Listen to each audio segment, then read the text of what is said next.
ආයුබෝවන් දුවේ පුතේ අද දෙසැම්බර් මාසයට අදාළව අපේ මේ ඔන්ලයින් පාඨමාලාව යටතේ පළමු දවස.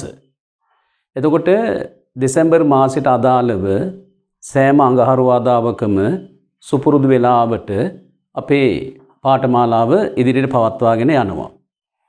එතකොට අද දවසේදී පන්තියේ වැඩ කරන්න මත්තෙන් මම මේ කරන දැනුවත් කිරීම වහා විය යුතුයි.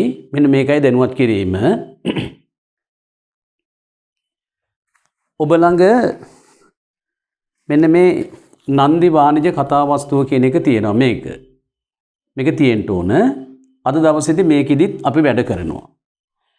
ඊළඟට මේ ඔන්ලයින් පාඨමාලාවේ යටතේ අපේ දෙවන නිබන්ධනය මෙන්න මේකත් ඔබ ළඟ තියෙන්න ඕන. මොකද මේකිනුත් අද දවසේදී වැඩ කරනවා. ඊළඟට මේ මාසෙට අදාළව දුන්නු අලුත්ම නිබන්ධනය තමයි මේ තියෙන්නේ. මේක මෙන්න මේ නිබන්ධනයත් ඔබ ළඟ තියෙන්න ඕන. එතකොට මේ නිබන්ධන තුන ඇසුරින් අද දවසේ වැඩ කිරීම සිද්ධ වෙනවා. ඉස්සර වෙලාම පෙර දුන්නු නිබන්ධනය. ඒ කියන්නේ අපි සාකච්ඡා කරමින් ඉන්නේ මේ නිබන්ධනය තමයි ඉස්සල්ලාම ඔය අතට ගන්න ඕනෙන්නේ. මේක ඉස්සල වෙලාම අතට ගන්න. මොකද මේවේ කොටස් ඉතුරු කර යන්න බෑ. එහෙම කොටස් ඉතුරු කර ගියොත් එහෙම ඒක ගැටලුවක් වෙනවා. ඒ නිසා මේකේ තව ඉතුරු වෙච්ච කොටස් කීපයක් තියෙනවා. පෙරලා ගන්න වෙනවා. 11 වන පිටුව අංක 11. මේ නිබන්ධනයේ ඒ කියන්නේ ඔන්ලයින් පාඨමාලාවේ මේ නිබන්ධන අංක 2 එහි පිටුව අංක 11 පෙරලා ගන්නට වෙනවා. පෙරලා ගන්න. මේ පිටුව අංක 11 යටතේ තව දුරටත් මම මට්ට කුණ්ඩලී කතාවස්තුව ඇසුරින් ඡේදයක් දීලා ප්‍රශ්න 4ක් අහනවානේ. අපි දන්නේ නැහැනේ මට්ට කුණ්ඩලී කතාවස්තුවේ දෙන්නේ එක ඡේදයයි. අපි දන්නේ නැහැනේ විභාගෙට මොන ඡේදෙයිද කියලා. දෙයිද කියලා අපි දන්නේ නැහැ. එතකොට මේ සියල්ලම අපි හුරු වෙලා ගියාම, පුහුණු වෙලා ගියාම, අභ්‍යාස වශයෙන් කරලා ගියාම මොන කොටසක් ආවත් අපිට අදාළ ලකුණු 4 ගන්න පුළුවන්. ඒ නිසා අද දවසේ මම බලාපොරොත්තු වෙනවා මේ මට්ට කුණ්ඩලී කතාවස්තුව ඇසුරින් ඡේද කීපයකට අදාළව පිළිතුරු සාකච්ඡා කිරීම කරන්නට. හැබැයි මම නැවතත් ගෞරවාන්විත ඉල්ලීමක් කරනවා. මේ ඡේද මම පැහැදිලි කරනකොට ඒ දෙන උත්තර මා සාකච්ඡා කරන උත්තරේ ලියා ගැනීම නම් ඵලදායී නැහැ. එහෙමනම් මේ පාඨමාලාව කරන එකේ තේරුමක් නැහැ. මම උත්තර කියන්ට පෙර ඔයා පිළිතුරු ලියලා තිබිය යුතුයි. ඒ පිළිතුරු ලියලා තියෙන ඒවා හරිද වැරදිද කියලා බලා ගන්න එක තමයි මෙහිදී වෙන්න ඕනේ. එතකොට ඔයා ලියලා තියෙන පිළිතුර සාර්ථකයි නම් හරි නම් ලොකු සතුටක් ඔබට දැනෙනවා. ඒ සතුට තමයි මම අපේක්ෂා කරන දේ. ඒක තමයි ඔබගේ විභාග ජයග්‍රහණයට අවශ්‍ය වෙන දේ පුතේ. ඒ නිසා අනිවාර්යයෙන්ම මම පැහැදිලි කරනකොට බලන්න ඔයා ලියලා තියෙන දේවල් හරිද කියලා. මේ පිටුවංක 11 අපිට කරන්න තියෙන්නේ 4 වෙනි ඡේදය. කොටස් 3ක් තමයි මම ගිය සතියේ කතා කරලා ඉවර කළේ මතක ඇති. පාඨමාලාවත් එක්ක අකණ්ඩව රැඳිලා ඉන්න දරුවන්ට මේවා හොඳට පැහැදිලි දැන් ක්‍රමයේ අහු වෙලා තියෙන්නේ. මගේ නම් විශ්වාසය මම නැවතත් කියන්නම්. ඔය තව මාස 3ක් 4ක් යනකම්වත් පාසල් පද්ධතිය යථා තත්ත්වයට පත් වෙන්නේ නැමයි. තව මාස 3-4ක්වත් යනකම් පාසල් පද්ධතිය යථා තත්ත්වයට පත් වෙන්නේ නැහැ. දැන් පාසල් විවෘත කරලා තියෙන බව අපි දන්නවා. නමුත් පාසල් වලට සහභාගී වෙන දරුවෝ කොපමණද කියලා දන්නවනේ. 1500ක් ඉන්න පාසලක ළමයි 100යි 75යි ඔය වගේ සහභාගීත්වයක් තියෙන්නේ. ඒ කියන්නේ පාසල් යථා තත්ත්වයට පත් වෙලා නැහැ කියන එක. ඔක යථා තත්ත්වයට පත් වෙන්න මගේ විශ්වාසය මාස 3-4ක් යනවාමයි. එතකොට ඔබට මේ ඔන්ලයින් පාඨමාලාව හැරුණු විට ඉගෙන ගන්න වෙන ක්‍රමයක් නැහැ. ඒක තමයි තිබෙන එකම ක්‍රමය. ඒ නිසා මේක හරියට කරමු අපි.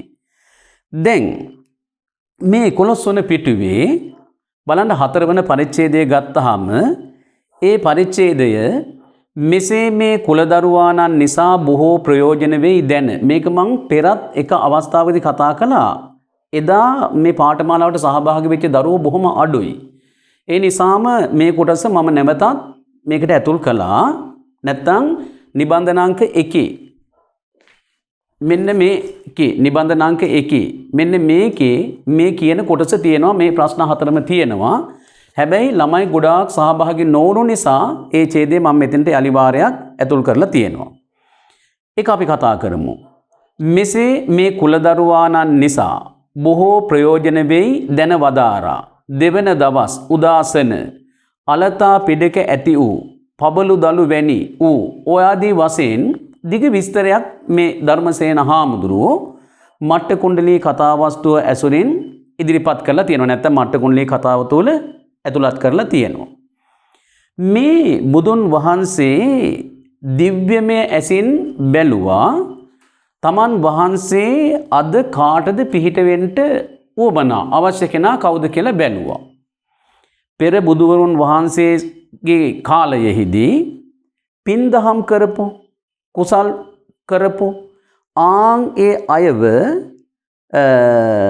නිවන් මගට යොමු කරගන්නට උන්වහන්සේ බැලුවා කවුද සුදුසු කෙනෙක්. අද දවසට සුදුසු කෙනා කවුද?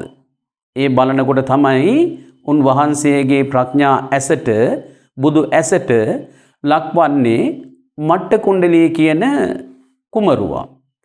දැන් එහෙම බුදුන් වහන්සේගේ නුවණ ඇසට මට්ට කුණ්ඩලී කුමාරයා හමුවීමත් සමගම උන්වහන්සේ පසුවදා ගන්ධ කුටියෙන් ගඳ කිලියෙන් සුවඳවත් කුටියෙන් උන්වහන්සේ වැඩ වාසය කරන කුටියට ගන්ධ කුටිය කියනවා. ගඳ කිලිය කියනවා. සුගන්ධවත් කුටිය කියලා කියනවා. ඒ ගන්ධ කුටියෙන් නික්මෙන්ට සෝදානම් වන අවස්ථාව තමයි ධර්මසේන හාමුදුරුවෝ ඊට පස්සේ දිගට විස්තර කරලා තියෙන්නේ. ඒ කියන්නේ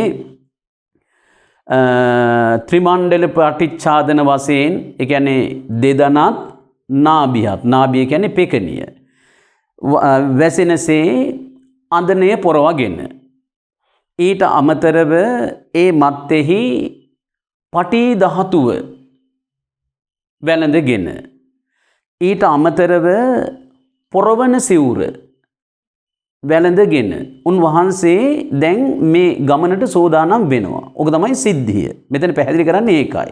ඡේදය කියවනකොට ඔයාට ඒක දැනෙනවා. පන්ති කාමරය තුල මම මේවා කියලා දීලා තියෙනවා. දැන් අහන ප්‍රශ්නවල බලන්න පළමුවන ප්‍රශ්නය බුදුන් වහන්සේ අදින්න පුබ්බක බමුණාගේ නිවසට වැඩම කරන්නේ කුමන අරමුණක් මූලික කොටගෙනද කියලා අහලා තියෙනවා. එතකොට මගේ පුතේ දැන් මේ බලන්න මේ ඡේදයේ ආරම්භුම මෙසේ මේ කුලදරුවාණන් නිසා බොහෝ ප්‍රයෝජන වෙයි දැන වදාරා දෙවන දවස් උදාසන අලතා පිඩක ඇති වූ පබළු දලු වැනි. ඒ කියන්නේ බුදුහාමුදුරුවෝ මේ ගමනට සෝදානම් වන අවස්ථාවේ දක්වලා තියෙන්නේ. ඒ හරිය කොහෙවත් උත්තරේ එන්නේ නැහැ. අන්තිමටම ගත්තාම මේ ඡේදය කියනවා මෙන්න මෙහෙම. බතක් නිසා සිඟා වඩනා ගමනක් නොවතත්. ඒ කියන්නේ බතක් නිසා කියන්නේ ආහාර ලබා ගැනීම සඳහා නෙවෙයි මේ අදින්න පුබ්බක බමුණාගේ නිවසට බුදුන් වහන්සේ වැඩම කරන්නේ අර මට්ට කුණ්ඩලීට පිළිසරණ වෙන්න පිහිට වෙන්න. එතකොට මුලින්ම තියෙනවා මේ කුලදරුවාණන් නිසා බොහෝ ප්‍රයෝජන වෙයි දැන වදාරා දැනගෙන අදින්න පුබ්බක බමුණාගේ නිවසට වැඩම කළා. එහෙනම් උත්තරේ තියෙන්නේ මෙතන. බලන්න. බුදුන් වහන්සේ අදින්න පුබ්බක බමුණාගේ නිවසට වැඩම කරන්නේ කුමන අරමුණක් මූලික කොටගෙනද? උත්තරේ තියෙන්නේ උඩ. මොකක්ද? මෙම කුලදරුවාණන් නිසා බොහෝ ප්‍රයෝජන වන බැවිනි. ඕක තමයි උත්තරේ. කුලදරුවා කියන්නේ වංශවත් දරුවා කියන එක මම මේක පැහැදිලි කළා. එහෙනම් මෙම වංශවත් දරුවා නිසාවෙන් බොහෝ ප්‍රයෝජන වන බැවිනි. ඔය අර්ථයේ එන විදිහට ඔයා උත්තරේ ලියලා තියෙනවා නම් ඒකට ලකුණක් හම්බ වෙනවා. ලියලා තියෙනවා නම් සතුටක් සමග ලකුණුකුත් හම්බ වෙනවා. ඔබට සතුටක් එහිදී ඇති වෙනවා. ඊළඟට අහනවා දෙවෙනි ප්‍රශ්නය. මොකද්ද දෙවෙනි ප්‍රශ්නය? බුදුන් වහන්සේගේ ශරීරයෙන් සවනක් රැස් විහිදෙන්නේ කෙසේද කියලා අහනවා. දැන් මං කියලා තියෙනවා දැන් මේ ක්‍රමය මේ යන රටාව දැන් මං කියලා තියෙනවා. මොකද්ද? බුදුන් වහන්සේගේ ශරීරයෙන් සවනක් රැස් විහිදෙන්නේ කෙසේද කියලා කියනකොට මේ ප්‍රශ්නෙට පිළිතුරු සපයන්ට සවනක් රැස් විහිදෙනවා කියන කාරණාවට අපි යන්න ඕනේ. කියන්නේ එම ඉසව්ව හොයාගෙන යන්න ඕන. ඒ ඉසව්ව හොයාගෙන යනකොට ඒ ඉදිරියට හෝ ආපස්සට හෝ එනකොට පිළිතුර තියෙනවා. බලමු අපි. මේ බලන්න රන් ගුහාවකින් නික්මෙන සිංහෙක්කු පරිද්දෙන් ගඳ කෙලියෙන් නික්ම වඩනා නියාව දසදිග කියා යවන මෙහෙවර කරන්නවුන් මෙන් සකල ශරීරයෙන් සවනක් රැස් විහිදුවමින් අන සවනක් රැස් විහිදුවමින් කියන ඒ ස්ථානය දැන් අපිට හම්බුණා. එතකොට සවනක් රැස් විහිදුවමින් උන්වහන්සේ වැඩම කරන්නේ අහන ප්‍රශ්නේ බුදුන් වහන්සේගේ ශරීරයෙන් සවනක් රැස් විහිදෙන්නේ කෙසේද? එතකොට කිව්වොත් එහෙම බඹයක් විතර ශරීරයෙන් විහිදෙනවා ඒ කතා නෙවෙයි මේකට උත්තරේ වෙන්න නැන්නේ. ඕම් බලන්න. රන් ගුහාවකින් නික්මෙන ඒක තේරෙනවා සිංහෙකු පරිද්දෙන් රත්තරන් ගුහාවකින් පිට වෙන සිංහෙක් වගේ ගඳ කිලියෙන් උන්වහන්සේගේ සුවඳවත් කුටියෙන් නික්ම වඩනා නියාව ඒ කියන්නේ බුදුන් වහන්සේ වැඩම කරන වග නියාව කියන්නේ වග දස දිග කියා යවන දස දිසාවෙහි කියා යවන දස දිසාව කියන එක දන්නවා. මොකද්ද? නැගෙනහිර බටහිර උතුර දකුණ හතරයි. ඊට මැදින් තියෙනවා තව අනු දිසා හතරක්. ඒ හතරයි අර හතරයි එකතු වුනහම 8යි. උඩ යට 10යි. දස දිසාව කියන්නේ ඔන්න ඔය 10ට. දස දිග කියා යවන මෙහෙවර කරන්න උන් මෙන් මෙහෙවරක් යම් කිසියම් කටයුත්තක් කරන්න උන් වගේ. එනම් බුදුන් වහන්සේගේ ශරීරයෙන් සවනක් රැස් විහිදෙන්නේ කෙසේද? උත්තරේ වෙන්න නැන්නේ තමන් වහන්සේ වඩිනා බව දස දිසාවෙහි කියා යවන මෙහෙවර කරන්න උන් ලෙසිනි. ආන්න බුදුන් වහන්සේගේ ශරීරයෙන් සවනක් රැස් විහිදෙන්නේ උන්වහන්සේ ඔන්න මග වැඩම කරනවා කියන පණිවිඩේ කියනවා වගේලු ඒ සවනක් රැස් විහිදෙන්නේ. උත්තරේ ඒක වෙන්න ඕන. එහෙනම් මම යලි වාරයක් කියන්නම් උත්තරේ මොකද්ද? බුදුන් වහන්සේ වඩිනා බව දස දිසාවෙහි කියා යවන මෙහෙවර කරන්න උන් ලෙසිනි. ආන් ඒ පිළිතුර ලියලා තියෙනවා නම් ඔබට 1 සතුට 2 ලකුණ. සතුටත් සමග ලකුණක් ලැබෙනවා. ඒ සතුට කියන එක තමයි අපේ ජීවිතයේ ඉදිරි ගමනට ලොකු තල්ලුවක් වෙන්නේ. හොඳට මතක තියාගන්න. අපි කරන ඕනම වැඩක අපිට සතුටක් ඇති වෙනවා නම් ඒ සතුට ඔස්සේ අපේ ජීවිතය සුබවාදී කරගන්න පුළුවන්. හැබැයි ඕක වැරදි විදිහට වෙන්නත් පුළුවන්. මොකද්ද? උදේ ඉඳන් රෑ වෙනකන් ජංගම දුරකථනයෙන් මුහුණු පොතට ගිහින් ඒකේ තියෙන දේවල් අර කුකුල පහුරු ගන්නවා වගේ බල බලා අම්මත් ඒක හදලා ඒක නිමෙනවා. බත් එක බෙදලා ඒක පිලුණු වෙනවා. හැබැයි දරුවා මේකෙන් මිදෙන්නේ නැහැ. ඒක දරුවාගේ සතුට තමයි. හැබැයි ඒක ජීවිත ජයග්‍රහණයට හේතුවක් වෙන්නේ නැහැ. මම පන්ති කාමරයේදී බොහෝ දුරට ළමයින්ගේ ජීවිතත් එක්ක ගනුදෙනු කරන්නේ මේ තරුණ ළමයින්ගේ ජීවිත හදන්න ඕන කියන තැන පුතේ. ඒක ඔයාලා දන්නවා. ඉතින් අපිට මේ කාල සීමාවෙදී එහෙම ලොකු වැඩ කරන්න බෑ. පන්තියේදී අපි වැඩ කරනකොට දවසකට මං වාරයක් දෙවාරයක් කොහොම හරි ජීවිතේට වැදගත් වන කාරණාවක් කියනවා. මේ මගේ යාළුවෙක් ඉන්නවා පොළොන්නරුවේ. ඒ යාළුවාගේ යාළුවෙක් ඉන්නවා. ඒ යාළුවාගේ දරුවා ඉස්කෝලේ 8 9 සන්ධියේ ඉඳන් යොමු වෙලා තියෙනවා සම්පූර්ණයෙන්ම මේ ජංගම දුරකථනයට. ඒ දුරකථනයත් එක්කමලු එයා නිතරම ඇසුරු කරන්නේ. ඒ දුරකථනයත් එක්ක ඇසුරු කිරීමත් එක්ක අද වෙනකොට වෙලා තියෙන්නේ මහා ඛේද වාචකයක්. දරුවාගේ මොලේ මැරිලා ශරීරයේ විතරක් ක්‍රියාත්මකයි. බලාගත් අත බලාගෙන එයා අර දේට ඇබ්බැහි වෙලා එයාගේ මොලේ සෛල විනාශ වෙලා. මේක මාර ප්‍රශ්නයක්. මේක අපේ රටට මහා ඛේදවාචකයක්. ඔයාලට මම තාත්තෙක් හැටියට මේකට මට කියන්න හේතුවකුත් තියෙනවා. දෑත් එකතු කරලා වැඳලා කියන්නම් පුතේ කවමදාකවත් ඇබ්බැහි වෙන්න එපා. මේක ඇවිල්ලා කුඩු බොනවට වඩා භයානකයි.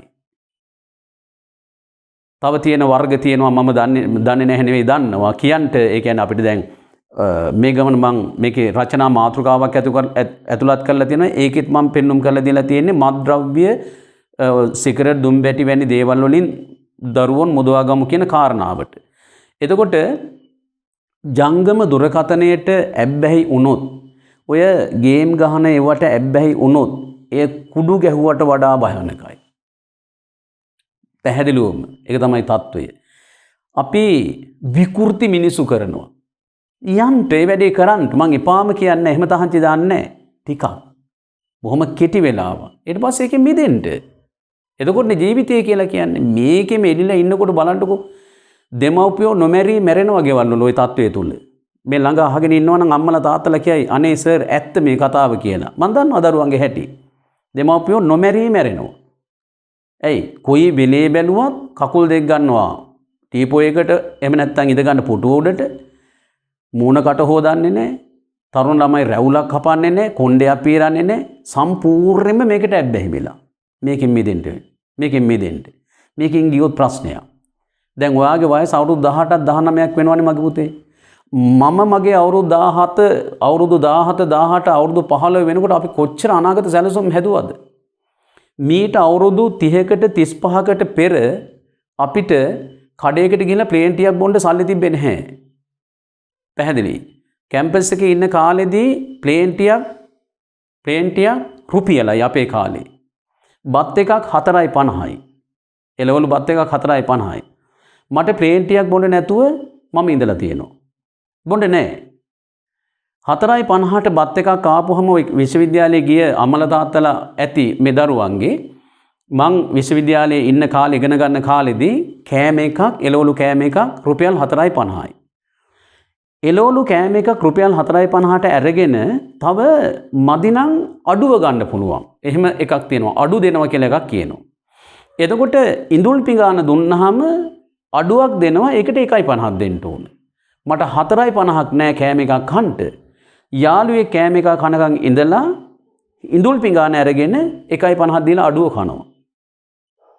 අපේ ජීවිත අපි එහෙමයි ගොඩනගා ගත්තේ. අද හැම අතින්ම අපේ ජීවිතේ සාර්ථකයි. වැටිච්ච තැන් නැහැ. බිඳුණු තැන් නැහැ. හැම පැත්තකින්ම අපේ ජීවිත සාර්ථකයි. අද මැරුණත් මේ මොහොතේ මැරුණත් හෙට මැරුණත් සතුටින් මැරෙන්න පුළුවන්. මොකද අපේ ජීවිත අපි හදාගත්තා. එහෙනම් මම ඔයාලට කියන්නේ මම පන්තියේදී කියනකොට කියන්නේ ඔයා කියන වචනේ නෙමෙයි කියන්නේ. මම කියන්නේ මගේ පුතේ උඹලට කියන්නේ. මම ඔහොම කියන්නේ. එයයි මට මගේ දරුවත් එක ඔයා දරුවත් එක. මම මේකට කාලේ ටිකක් වැඩියෙන් ගත්තා කියලා හිතන්න එපා. මේ ජංගම දුරකථනයත් එක්ක කරන ගනුදෙනුව පාලනය කරගන්න. එහෙම නැති වුණොත් ප්‍රශ්නයක්. ජීවිතේම ප්‍රශ්නයක්. කවදා හරි කාලයක හැම අතිම ප්‍රශ්නයක්. ඒකෙන් මිදෙන්න උත්සාහ කරන්න. ඊළඟට මේකේ දැන් දන්න ඔයා තුන්වෙනි ප්‍රශ්නේ කොහොමද ඇහෙන්නේ කියලා ලිහිල් බසින් ලියන්නනේ. දැන් මම අර කියලා දැන් ඔයා දන්නවා තුන්වෙනි ප්‍රශ්නේ ලිහිල් බසින් ලියන්න. ඡේදෙම තියෙන කොටසක් අපිට දීලා ඒක වර්තමාන ලේඛන ව්‍යවහාරයෙන් ලියන්න කියලා කියනවා. ලිහිල් බසින්. මොකද්ද දීලා තියෙන්නේ?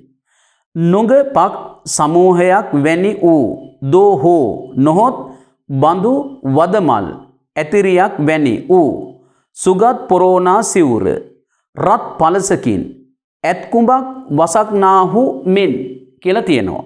සත්‍යකයි මම මේ වගේ දිගු කොටසක් ඇතුල් කළාට විභාගෙදි මෙච්චර දිගු කොටසක් ලිහිල් බසෙන් ලියන්න කියලා එන්නේ නැහැ. මේට වඩා ටිකක් ඒක කෙටි කරලා එන්නේ. නමුත් විභාගයට වඩා අපි වැඩි බර වැඩ කරලා ගියාම ඉතින් අතන කොහොමත් පුළුවන් එහෙම කරමු ඈ.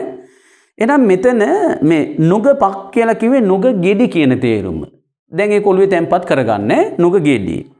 සමූහයක් වැනි වූ ඒක තේරෙනවනේ සමූහයක් ගොඩක් කියන එකනේ. දෝහෝ නොහොත් කියන්නේ නිපාතයක්. ඔය උක්තාකයාට පද සම්බන්ධ රීතිවලදී ඔය නොහොත් කියන නිපාතය එහෙම භාවිත වන අවස්ථාව මම හොඳට කියලා දෙන්නම් ඈ. බඳු වදමල්. වදමල් කියන වචනේ මේ දරුවෝ දන්නවා. බඳු කියන එක තනිව ගත්තොත් නම් ඕක උපමාවාචී නිපාතයක්. සඳ බඳු. හැබැයි මෙතන බඳු වදමල්. එතකොට බඳු කියලා කියන්නේ මේක නිපාතයක් එහෙම නෙවෙයි. බඳු කියන වදමල්. බඳු වදමල්. බඳු කියන වදමල්. ඇතිරියක් කියන්නේ ඇතිරිල්ලක්. ඇතිරිය කියන්නේ ඇතිරිල්ලක්. වැනි ඌ සුගත් පොරෝනා සිවුර. සුගත් පොරෝනා සිවුර කියන්නේ ඔය හැම හාමුදුරු නමකටම දරණ චීවරයේ සුගත් පොරෝනා සිවුර වෙන්නේ නැහැ.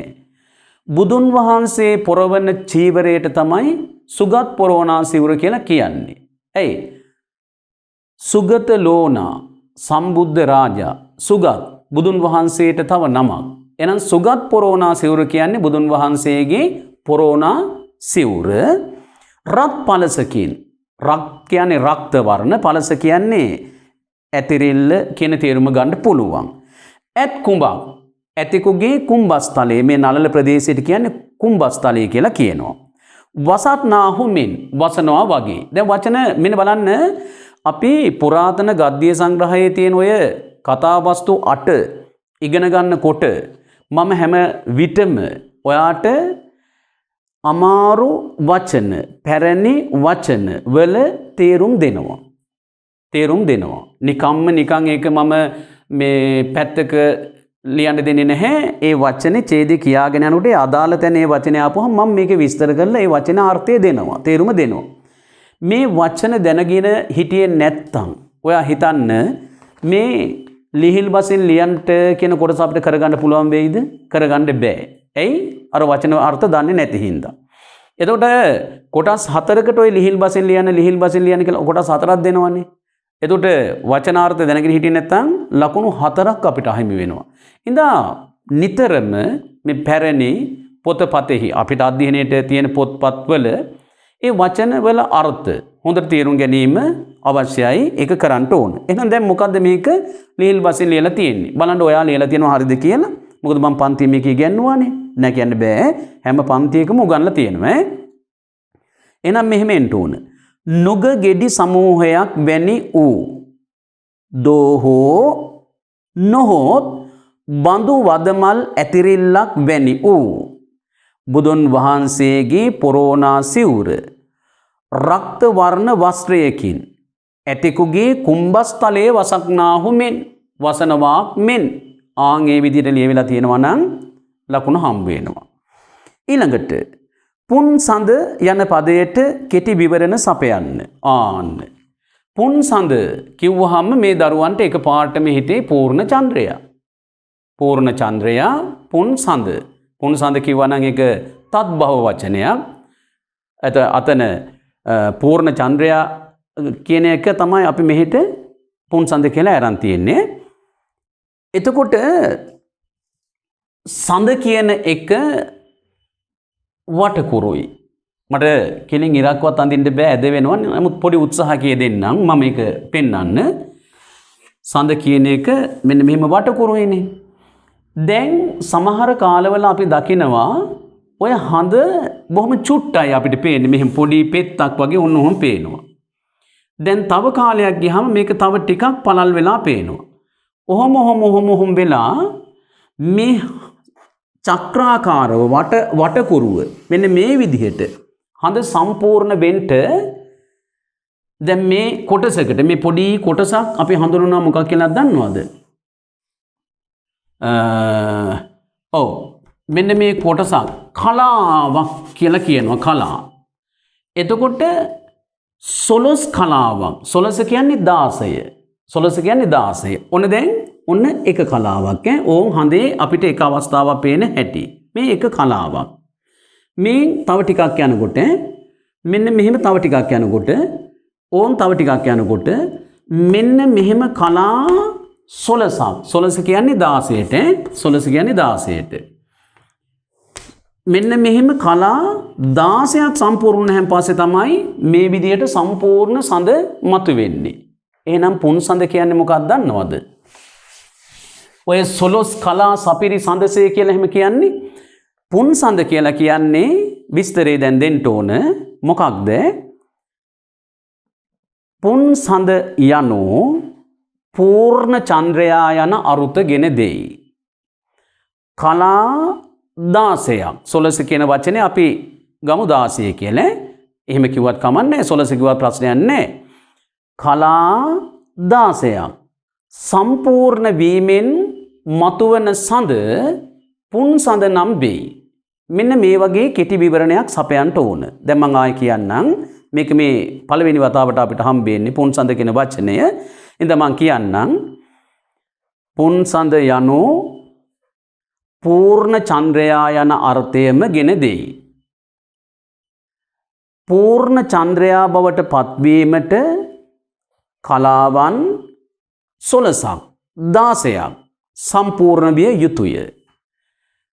සොලොස් කලාව සපිරි සඳ පුන් සඳ නම් වෙයි. ආන් ඒ වගේ විස්තරයක් තියෙන්න ඕන. දැන් මෙතන ඉන්න හැම දරුවෙක්ම හැමදාම පන්තියේ වැඩ කරනකොට කටු සටහනක් ඇට්ට මෙහෙම නිකන් කොලයක් ළඟ තියාගෙන තමයි වැඩ කරන්න ඕනේ පුතේ. එතකොට මම ඔය කියාගෙන යනකොට මෙහෙම ටක් ගාලා ලියාගෙන ඊට පස්සේ මෙතන ලියා ගන්න ඕන. එහෙනම් ආයෙ වාරයක් කියන්න මේ විදිහට කෙටි විවරණයක් සපයන්න පුළුවන්. මොකද්ද? පූර්ණ චන්ද්‍රයාට පුන් සඳයයි කියයි.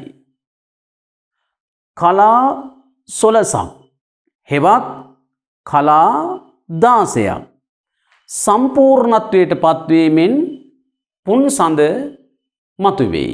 පුන් සඳ දැකගත හැකි වේ කිව්වත් කමක් නැහැ. ඔක තමයි කෙටි විවරණය පැහැදිලි කිරීම. right. ඊළඟට මම තව දෙකක් විතර කතා කරන්නම් මේකේ. මොකද තව අද ගුඩ වැඩ කරනවා. දැන් හුඟක් වැඩ කරනවා. දැන් ඔයාලට පහසුව තියෙනවා. දැන් ওই පැය දෙකම මම පන්තියේ රැඳී ඉන්නකොට ඔයා ඉන්න ඕනේ. දැන් ඔයාලට මේ බලාගෙන ටිකක් විවේකී ගන්න ඕන නම් චූටි විවේකයක් අරගෙන ඊට පස්සේ කොටස නැවත බලා ගන්න එහෙම පුළුවන්. ඒ අවස්ථාව තියෙනවා. ඊළඟට දෙවෙනි කොටස. ඒ කියන්නේ පස්වෙනි කොටස 11 වෙනි පිටුවේ පස්වෙනි කොටස. ඒ වේලාවට මට්ට කුණ්ඩලී බිත්තිය දිසාවට මෝනලා වැදහොත්තේය. වැදහොත්තේය කියන්නේ නිදා සිටියේ කියන අර්ථය. බුදුහු තමන් වහන්සේ නොදන්නා න්‍යාව. න්‍යාව කියන වචනේ මේ අද දවසේ තම්මුණා. න්‍යාව කියන්නේ වග. දැන ශරීරයේ ප්‍රදේශයකින් රස්කඳක් විහිදුවා වදාළසේක. රස්කඳක් කියන්නේ රශ්මි දහරාවක්. එළියක්. අපිට එහෙම කරන්න බෑනේ. අපිට එහෙම එළියක් විහිදුවන්න ඕන නම් ටෝච් එකක් ගහන්න ඕන නේද? විදුලි පන්දම කියලා කියනවා ටෝච් එකට. එතකොට මේකෙන් මම අහනවා ප්‍රශ්න 4ක්. ඒ ප්‍රශ්න 4 බලන්න. මට්ට කුණ්ඩලියා දෙව්ලොව උපන්නේ කුමන ලෙසින්ද? මට්ට කුණ්ඩලියා දෙව්ලොව උපන්නේ කුමන ලෙසින්ද කියලා අහනවා. දැන් දෙව්ලොව උපන්නේ කුමන ලෙසින්ද කියනකොට මේ මට්ට කුණ්ඩලියා කියන වචනේ හැම අරගෙන උත්තරේ හොයන්න ගියට කවදාකවත් ඕක හරියන්නේ නැහැ. හොයන්න පුළුවන් බැරි කමක් නැහැ. නමුත් ඒක ප්‍රමාදයි. මොකද මේ වැඩේ කරනකොට කාලයක් තියෙනවා. විභාගෙට හොඳට මතක තියාගන්න මේ ඡේදයක් කියවලා මේ අහලා තියෙන ප්‍රශ්න 4ට පිළිතුරු ලියන්න අපිට ගන්න පුළුවන් කාලය විනාඩි 6යි. එකක් විනාඩි 6කින් කරන්න ඕන. නැත්තම් ඒ විභාග ප්‍රශ්න පත්‍රයට පිළිතුරු ලියලා ඉවර කරන්න බෑ පැය 3ේදී. ඒකට විනාඩි 6කින් කෙරෙන්න ඕන. එතකොට එහිඳ තමයි මම මේ කෙටි ක්‍රම කියලා දෙන්නේ. මට්ට කුණ්ඩලියා දෙව්ලොව උපන්නේ කුමන ලෙසින්ද? එතකොට දෙව්ලොව උපන්නා කියන පරිසරය අපි අල්ල ගන්න ඕන. දැන් මෙතන මේ ඡේදයේ අගට යනකොට පුතේ මෙන් බලන්න විමනක දිව්‍ය පුත්‍රව උපන්හ කියලා තියෙනවනේ. එතනින් උඩටත් එන්න. එතනිනුත් උඩට එන්න. ඒ ආපුවාම මෙන්න මෙහෙම තියෙනවා. ඒ තැන හොයාගන්න. ඔන්න බලන්න. බුදුරජුන් වහන්සේ නොපෙනෙන තැනට වැඩ පියන්නාම පහන් සිත පසු නොබස්වා හොත් තැනැත්තු මිය කියන්නේ මිය ගොස් මැරි නිදා පුපුත් කෙනෙකුන් පරිද්දෙන්. නිදා කියන්නේ නිදාගෙන, පුපුත් කියන්නේ පිපිදුණු. කෙනෙකුන් පරිද්දෙන් කියන්නේ කෙනෙක් වගේ. දුක් මුහුද සියලු ලෙසින් ගෙවන්ට නොවුවත් එක් ලෙසකින් ගෙවා තව්තිසා දෙව්ලොව 120 ගව්වක් උස ඇති රන් බිමනක දිව්‍ය පුත්‍රව උපන්හ. දැන් මෙතන උත්තරේ වෙන මොනවක්වත් තරම් බෑ. කොහොමද මට්ට කුණ්ඩලයා දෙව්ලොව උපන්නේ කුමන ලෙසින්ද කියලා අහපුවාම සමහර අය කියන්න පුළුවන් 120 ගව්වක් උස ඇති රන් බිමෙනක දිව්‍ය පුත්‍රව උපන්හ. මට්ට කුණ්ඩලයා දෙව්ලොව උපන්නේ කුමන ලෙසින්ද කුමන ආකාරයෙන්ද? නිදා පුපුත් කෙනෙකුන් පරිද්දෙන් තමයි එයා දෙව්ලොව ඉපදුනේ. නිදා පුපුත් කෙනෙකුන් පරිද්දෙන් තමයි එයා දෙව්ලොව ඉපදුනේ. දෙව්ලොව ඉපදුනහම මේ 120 ගව්වක් උස ඇති රත්තරන් විමාන තියෙන්න පුළුවන්, නැත්නම් 60 ගව්වක් උස ඇති රන් විමාන තියෙන්න පුළුවන්. ඒක නෙවෙයි මෙතෙන්දී උත්තරේ හැටියට එන්න නැන්නේ. එයා කොහොමද දෙව්ලොව උපදින්නේ? නිදා පිපිදුණු කෙනෙකුන් පරිද්දෙනි. නිදාගෙන ඉඳලා අවදි වෙනකොට එයා දෙව්ලොව ඉපදිලා. එහෙමයි. උත්තරේ එතන තියෙන්නේ. කුමාරයාට ධනක් පිනක් කොටගත නොහැකි ඌයේ කුමන කාරණාවක් නිසාද කියලා ඊළඟ ප්‍රශ්නේ අහනවා. කුමාරයාට දානයක් පින්කමක් කරගන්න බැරි වුණානේ. එයා මිය යනකොට අවුරුදු 16යි.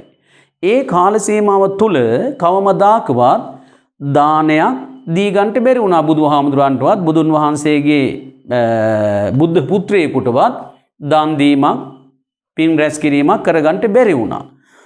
ඉතින් අහන්නේ කුමාරයාට ධනක් පිනක් කොටගත නොහැකි වූයේ කුමන කාරණාවක් නිසාද කියලා. සමහර ළමයි වටපිට හිතන්නේ නැතුව කියනවා එයාට මේ පාණ්ඩු රෝගය වැළඳුණු නිසා කියලා. ඒ මැරෙන්න ආසන්නවනේ පාණ්ඩු රෝගය හැදුනේ අවුරුදු 16 දිනේ. ඒක නෙවෙයි උත්තරේ. මෙන් බලන්න මේ තැන හොයාගන්න එක කමාරු වෙයි ක්ෂණිකව. හින්දා මං කියන්නම් 11 වෙනි පිටුවේ හොඳට බලන්න 11 වෙනි පිටුවේ ඩිංග කුරට යනකොට තද කළු අකුරෙන් මුද්‍රණය කරපු වචනයක් තියෙනවා. කෝටි සත සහස්‍රයෙහි පිරූ කියලා වචනයක් තියෙනවා නේද? මම මේ ඉසාව හොයාගන්න මම මේ කියන්නේ. එතනින් පල්ලෙහාට එනකොට තියෙනවා නුවණ නැති පියාණන්ගේ සමවාසය නපුරු හේන් බුදුන් කරා ගොස් වැඳපියන්ට වේවයි ධනක් දීපියන්ට වේවයි බණක් අසාපියන්ට වේවයි මේ 12 අවුරුද්දෙන් 8 අවුරුද්දක් විතර නොවීය. ආන්න උත්තරේ ගත්ත තැන මොකද්ද? ඇයි කුමාරයාට ධනක් පිනක් කරගන්න නොහැකි වූයේ? මේ තියන්නේ නුවණ නැති පියාණන්ගේ සමවාය නපුරු හේන්. නුවණ නැති මොලේ නැති පියාගේ සමවාය කියන්නේ ඇසුර, නපුරු හේන් කියන්නේ නරක හේන්. ඒ කියන්නේ පිනක් දහමක් කරගන්නට මේ තාත්තගේ ආශ්‍රය හරස් වුණා, බාධාවක් වුණා. එහෙනම් මොකද්ද පුතා මේකේ උත්තරේ ලියලා තියෙන්න නැන්නේ?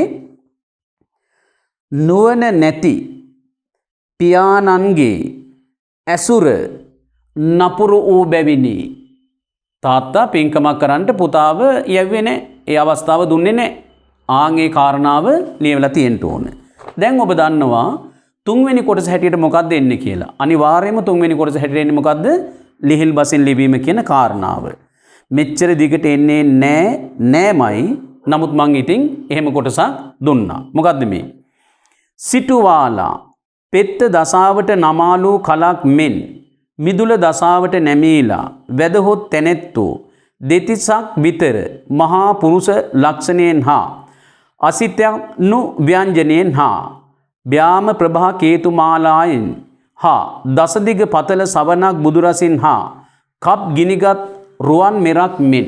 යලිත් කියන්නම් මේ වගේ දිගු කොටසක් කීයටවත් විභාගෙදී අහන්නේ නැහැ.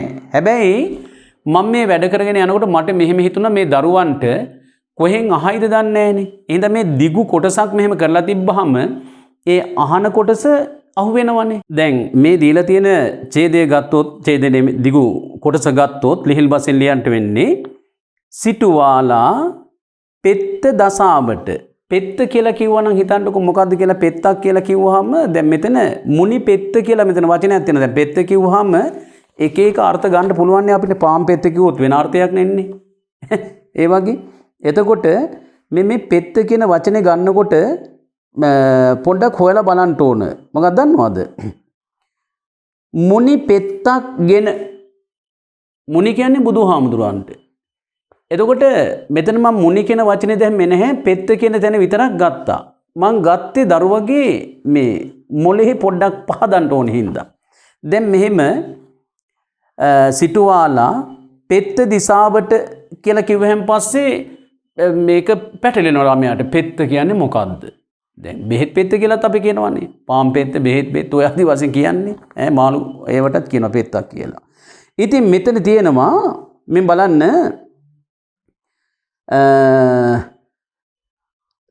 බලන්න මුනි පෙත්තක් ගෙන. මුනි කියන්නේ බුදුහාමුදුරන්ට. මුනි කියන්නේ බුදුහාමුදුරන්ට. පෙත්ත කියලා කියන්නේ එතකොට ගන්නට බෑනේ අර කිව්වා වගේ. අර කිව්වා වගේ පෙත්ත කියලා ගන්න බෑනේ බුදුහාමුදුරුවෝ කියනකොට. මෙතන සිටුවමක් පෙත්තක්. ඒ කියන්නේ මෙහෙම ඇඳ කියන්ට යමක් අපි මෙහෙම ඇන්දොත් ඒක මේ අපේ ශරීර ප්‍රදේශ පෙන්වන්න පුළුවන් දක්ෂ චිත්‍රකරුවෙකුට. නමුත් මේ නාහය හිස ඔය ඔක්කොම ඇන්දහම අපි මෙහෙම අල්ලපුවාම අපිට අහු වෙනවද මේ නහය ඉදිරියට ඇවිල්ලා තියෙනවා? බඩ ඉස්සරහට නෙරලා තියෙනවා එහෙම අහු වෙනවද? එහෙම වෙන්නේ නැහැ. මෙහෙම අල්ලනකොට අපිට අහු වෙන්නේ මොකද්ද? පෙත්තක්. මෙහෙම නිකන් පෙත්තක් පැතලි. එහෙනම් මෙතන පෙත්ත දසාවට කියලා කියන්නේ සිටුවාලා පෙත්ත දසාවට කියන්නේ සිතුවමක් දිසාවට කියන එක. පෙත්ත කියන්නේ මෙතන සිතුවමක් කියලා ගන්නට වෙනවා. ඔන්න ඔය වගේ තැන් හිතන්ට. දසාවට කියන්නේ දිසාවට. නමාලු කලක් මෙන් කියන්නේ නැමූ කලක් මෙන්. නමාලු නැමුවා වූ කලක් මෙන් මිදුල දසාවට නැමීලා. මිදුල දිසාවට නැමිලා. වැදහොත් තැනැත්තෝ නිදා සිටි තැනැත්තා. වැදහොත් ඒ කියන්නේ නිදා සිටිය කෙනෙක්නේ. වැදහොත් තැනැත්තෝ දෙතිසක් විතර. දෙතිසක් කියන්නේ සංඛ්‍යාවක්, ඉලක්කමක්. 32ක්. දෙතිසක් 32ක් විතර මහා පුරුෂ ලක්ෂණයෙන් හා බුදුන් වහන්සේගේ පුරුෂ ලක්ෂණ තියෙනවා. පුරුෂ ලක්ෂණ බුදු කෙනෙකුටම පිහිටන ලක්ෂණ තියෙනවා. ඒවා මහා පුරුෂ ලක්ෂණ කියලා කියනවා. එතකොට දෙතිසක් විතර මහා පුරුෂ ලක්ෂණයෙන් හා අසිතත්නු ව්‍යංජනයෙන් 80ක් වූ අනුලක්ෂණ. මහා පුරුෂ ලක්ෂණ 32ක් තියෙනවා. 80ක් තියෙනවා අනුලක්ෂණ. හා ව්‍යාම ප්‍රභා බඹයක් පමණ ප්‍රභාස්වරය. ප්‍රභා කියන්නේ ප්‍රභාස්වරය කියන එක.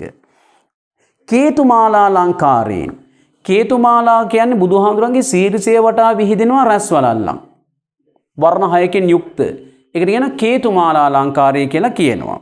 හා දස දිග පතල දස දිසාවෙහි පැතිරුණු සවනක් බුදු රසින් වර්ණ 6කින් යුක්ත බුද්ධ රශ්මියෙන් හා කප් ගිනිගත්.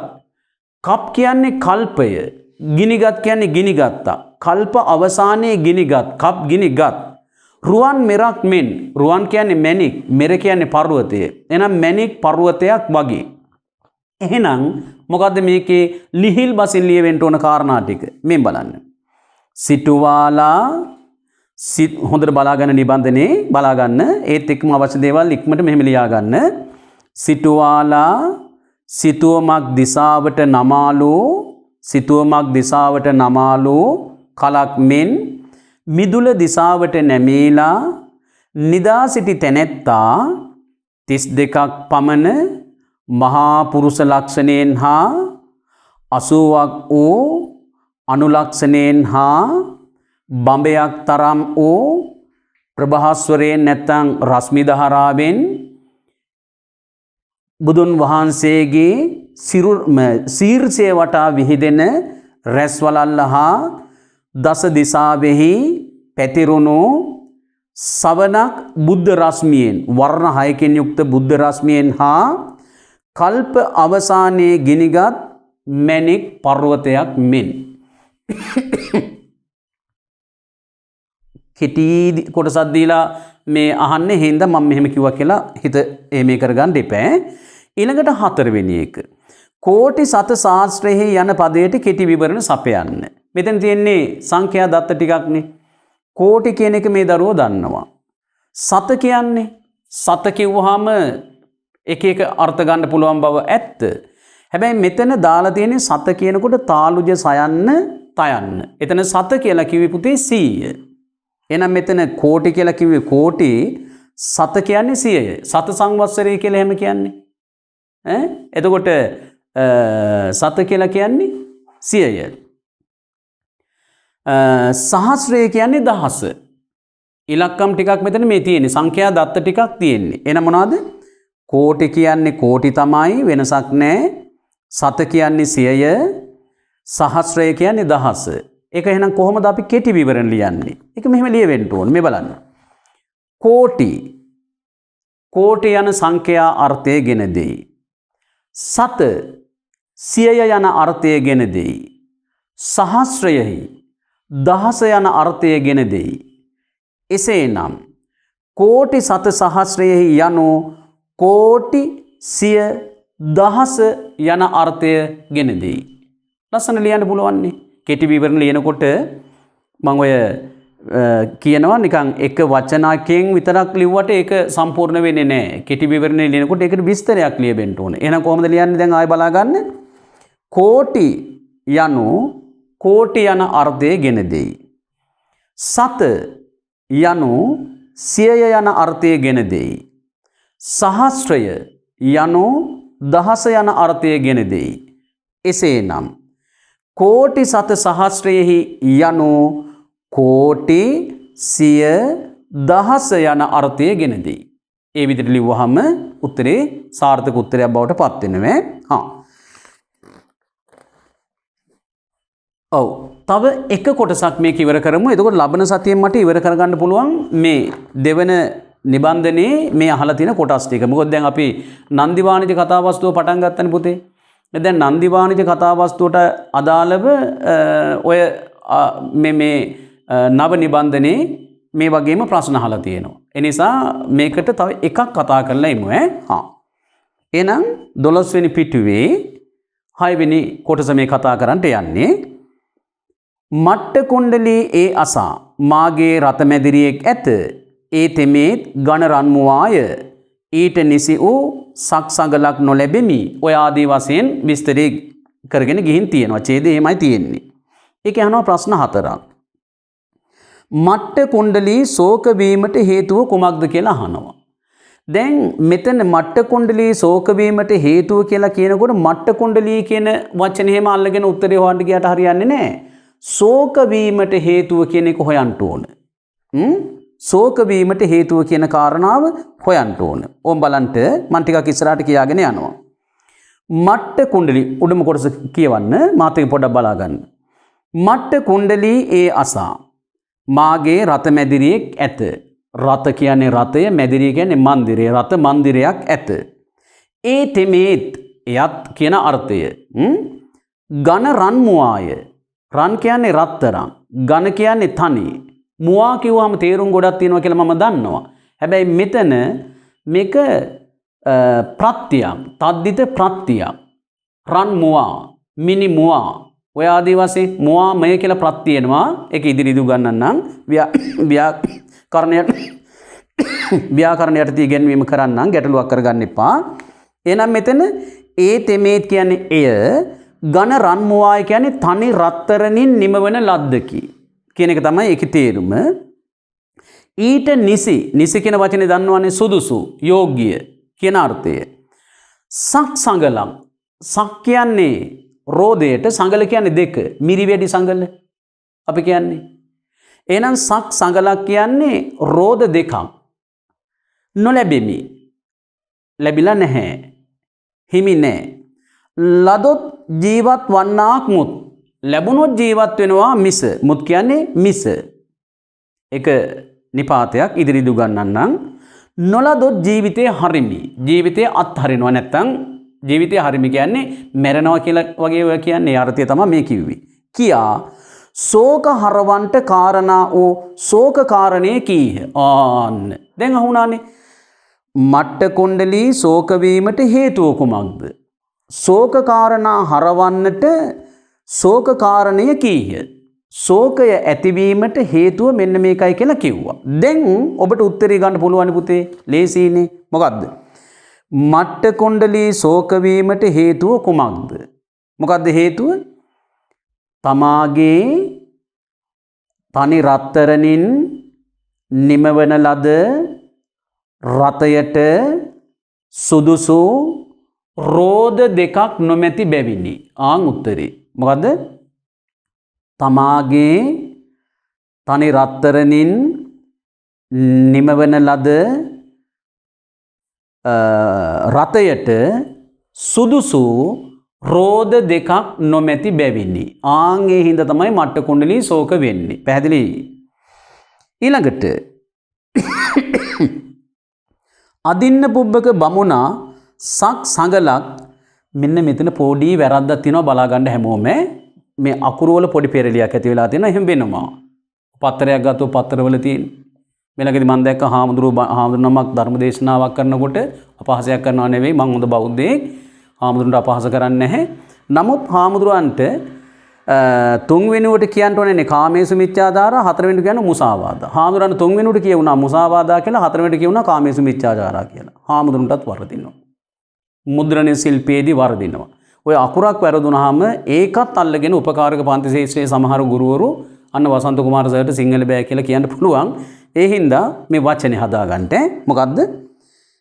අදින්න පුබ්බක බමුණා සක් සඟලක් සකසා දීමට. මෙතන සකලා දීමට කියලා ලා කියලා වැදිලා. ඒක මුද්‍රණ දෝෂයක්. සකසා දීමට කියලා ලා යන්න කපලා කියන කපලා සා කියලා හදාගන්න. සකසා දීමට කැමැති වන්නේ කුමන කාරණාවක් නිසාද? අදින්න පුබ්බක බමුණා සක් සඟලක් සකසා දීමට කැමැති වන්නේ කුමන කාරණාවක් නිසාද කියලා අහනවා. ආන්න. දැන් අපි අර පළවෙනි උත්තරේ ගත්තනේ. ඒ ඉසව්වේ අවසන් කරපු තැන තියෙනවනේ. ශෝක කාරණා කීය කියලා තියෙන්නේ. එතන ඉඳන් අපි ටිකක් ඉස්සරහට යන් ඕම් බලන්න. දැන් අර මට්ට කුණ්ඩලී කුමාරයා තමන්ගේ ශෝකයට හේතුව කිව්වට පස්සේ ඕම් අදින්න පුබ්බක බමුණා ඒ අසා ඔයත් බලා ගන්න. එතකොට තමයි මේක පැහැදිලි. ඒ අසා බමුණානෝ පුතණුවන් මිය යාම ත්‍යාග අදහස බලවත් වූ වාසේ ලදරුවානනි තොපි ඉල්වන සක් සඟල මාගේ සම්පත් බොහෝව ඇති බැවින් රත් රනින් රත් කියන්නේ රතු පාට, රනින් කියන්නේ රත්තරන්, රත් රනින් කියන්නේ රක්ත වර්ණ රත්රන් කියන අර්ථය. රත් රනින් උවත්, රිදියෙන් උවත්, මුතු මැණිකින් ආදියෙන් උවත් තොප කියාලු තරමක කරවා දෙමි. දැන් හරියට නිශ්චිතව උත්තරේ හොයා ගන්න ඕන. මොකද උත්තරේ? ඒ අසා බමුණානෝ පුතණුවන් මිය යාම ත්‍යාග අදහස බලවත් වූ වාසේ ලදරුවානනි තොපි ඉල්වන සක් සඟල. දන්න. දැන් මේකට උත්තරේ දැන් අහන ප්‍රශ්නේ මොකද්ද? අදින්න පුබ්බක බමුණා සක් සඟලක් සකසා දීමට කැමැති වන්නේ කුමන කාරණාවක් නිසාද? මේකට තනි උත්තරයයි තියෙන්නේ, එක උත්තරයයි තියෙන්නේ. මොකද්ද උත්තරය? පුතණුවන් මිය යාම ත්‍යාග අදහස බලවත් වූ වාසේ. පුතණුවන් මිය යාමත් එක්කම ත්‍යාග කියන්නේ දන් දීම. ත්‍යාග අදහස තෑගි. ත්‍යාග කියන එක තත් සම වචනයක්. ඒක අපි සිංහලයට තෑගි කියලා හදාගත්තා. තත් සම තත් භව. යන ගමන් ඒ වචන මං කියනවා. ඒ කියනකොට ටක් ගාලා මෙහෙම ලියා ගැනීම ඒව හොඳයි. මේක තත් සම වචනයක්. මේක තත් භව වචනයක්. මොනවද තත් සම කියලා කියන්නේ? පාලි සංස්කෘත යන භාෂාවන්ගෙන් එලෙසම දැන් වෙනත් භාෂාවකිනුත් අරගත්ත වචන තියෙන බව ඇත්ත. ඉංග්‍රීසි, පෘතුගීසි, ලන්දේසි, දෙමළ ඒ හැම එකකිනුත් අපි සිංහල භාෂාවට එහෙම ගත්ත වචන තියෙනවා. හැබැයි මෙතෙන්දි තත්සම කියලා කියන්නේ පාලි සහ සංස්කෘත යන වචන වලින් සිංහල භාෂාවට ගත්ත වචන සලකා තමයි මේවා හැදෙන්නේ. එහෙනම් මෙතන තත්සම වචන කියන්නේ කිසියම් භාෂාවක එන වචනයක් ඒ විදිහටම සිංහල භාෂාවට අපි අරන් තියනවා නම් ඒක තත්සමයි. කිසිම වෙනසක් නැතුව එහෙම අරන් තියනවා නම් ඒක තත්සමයි.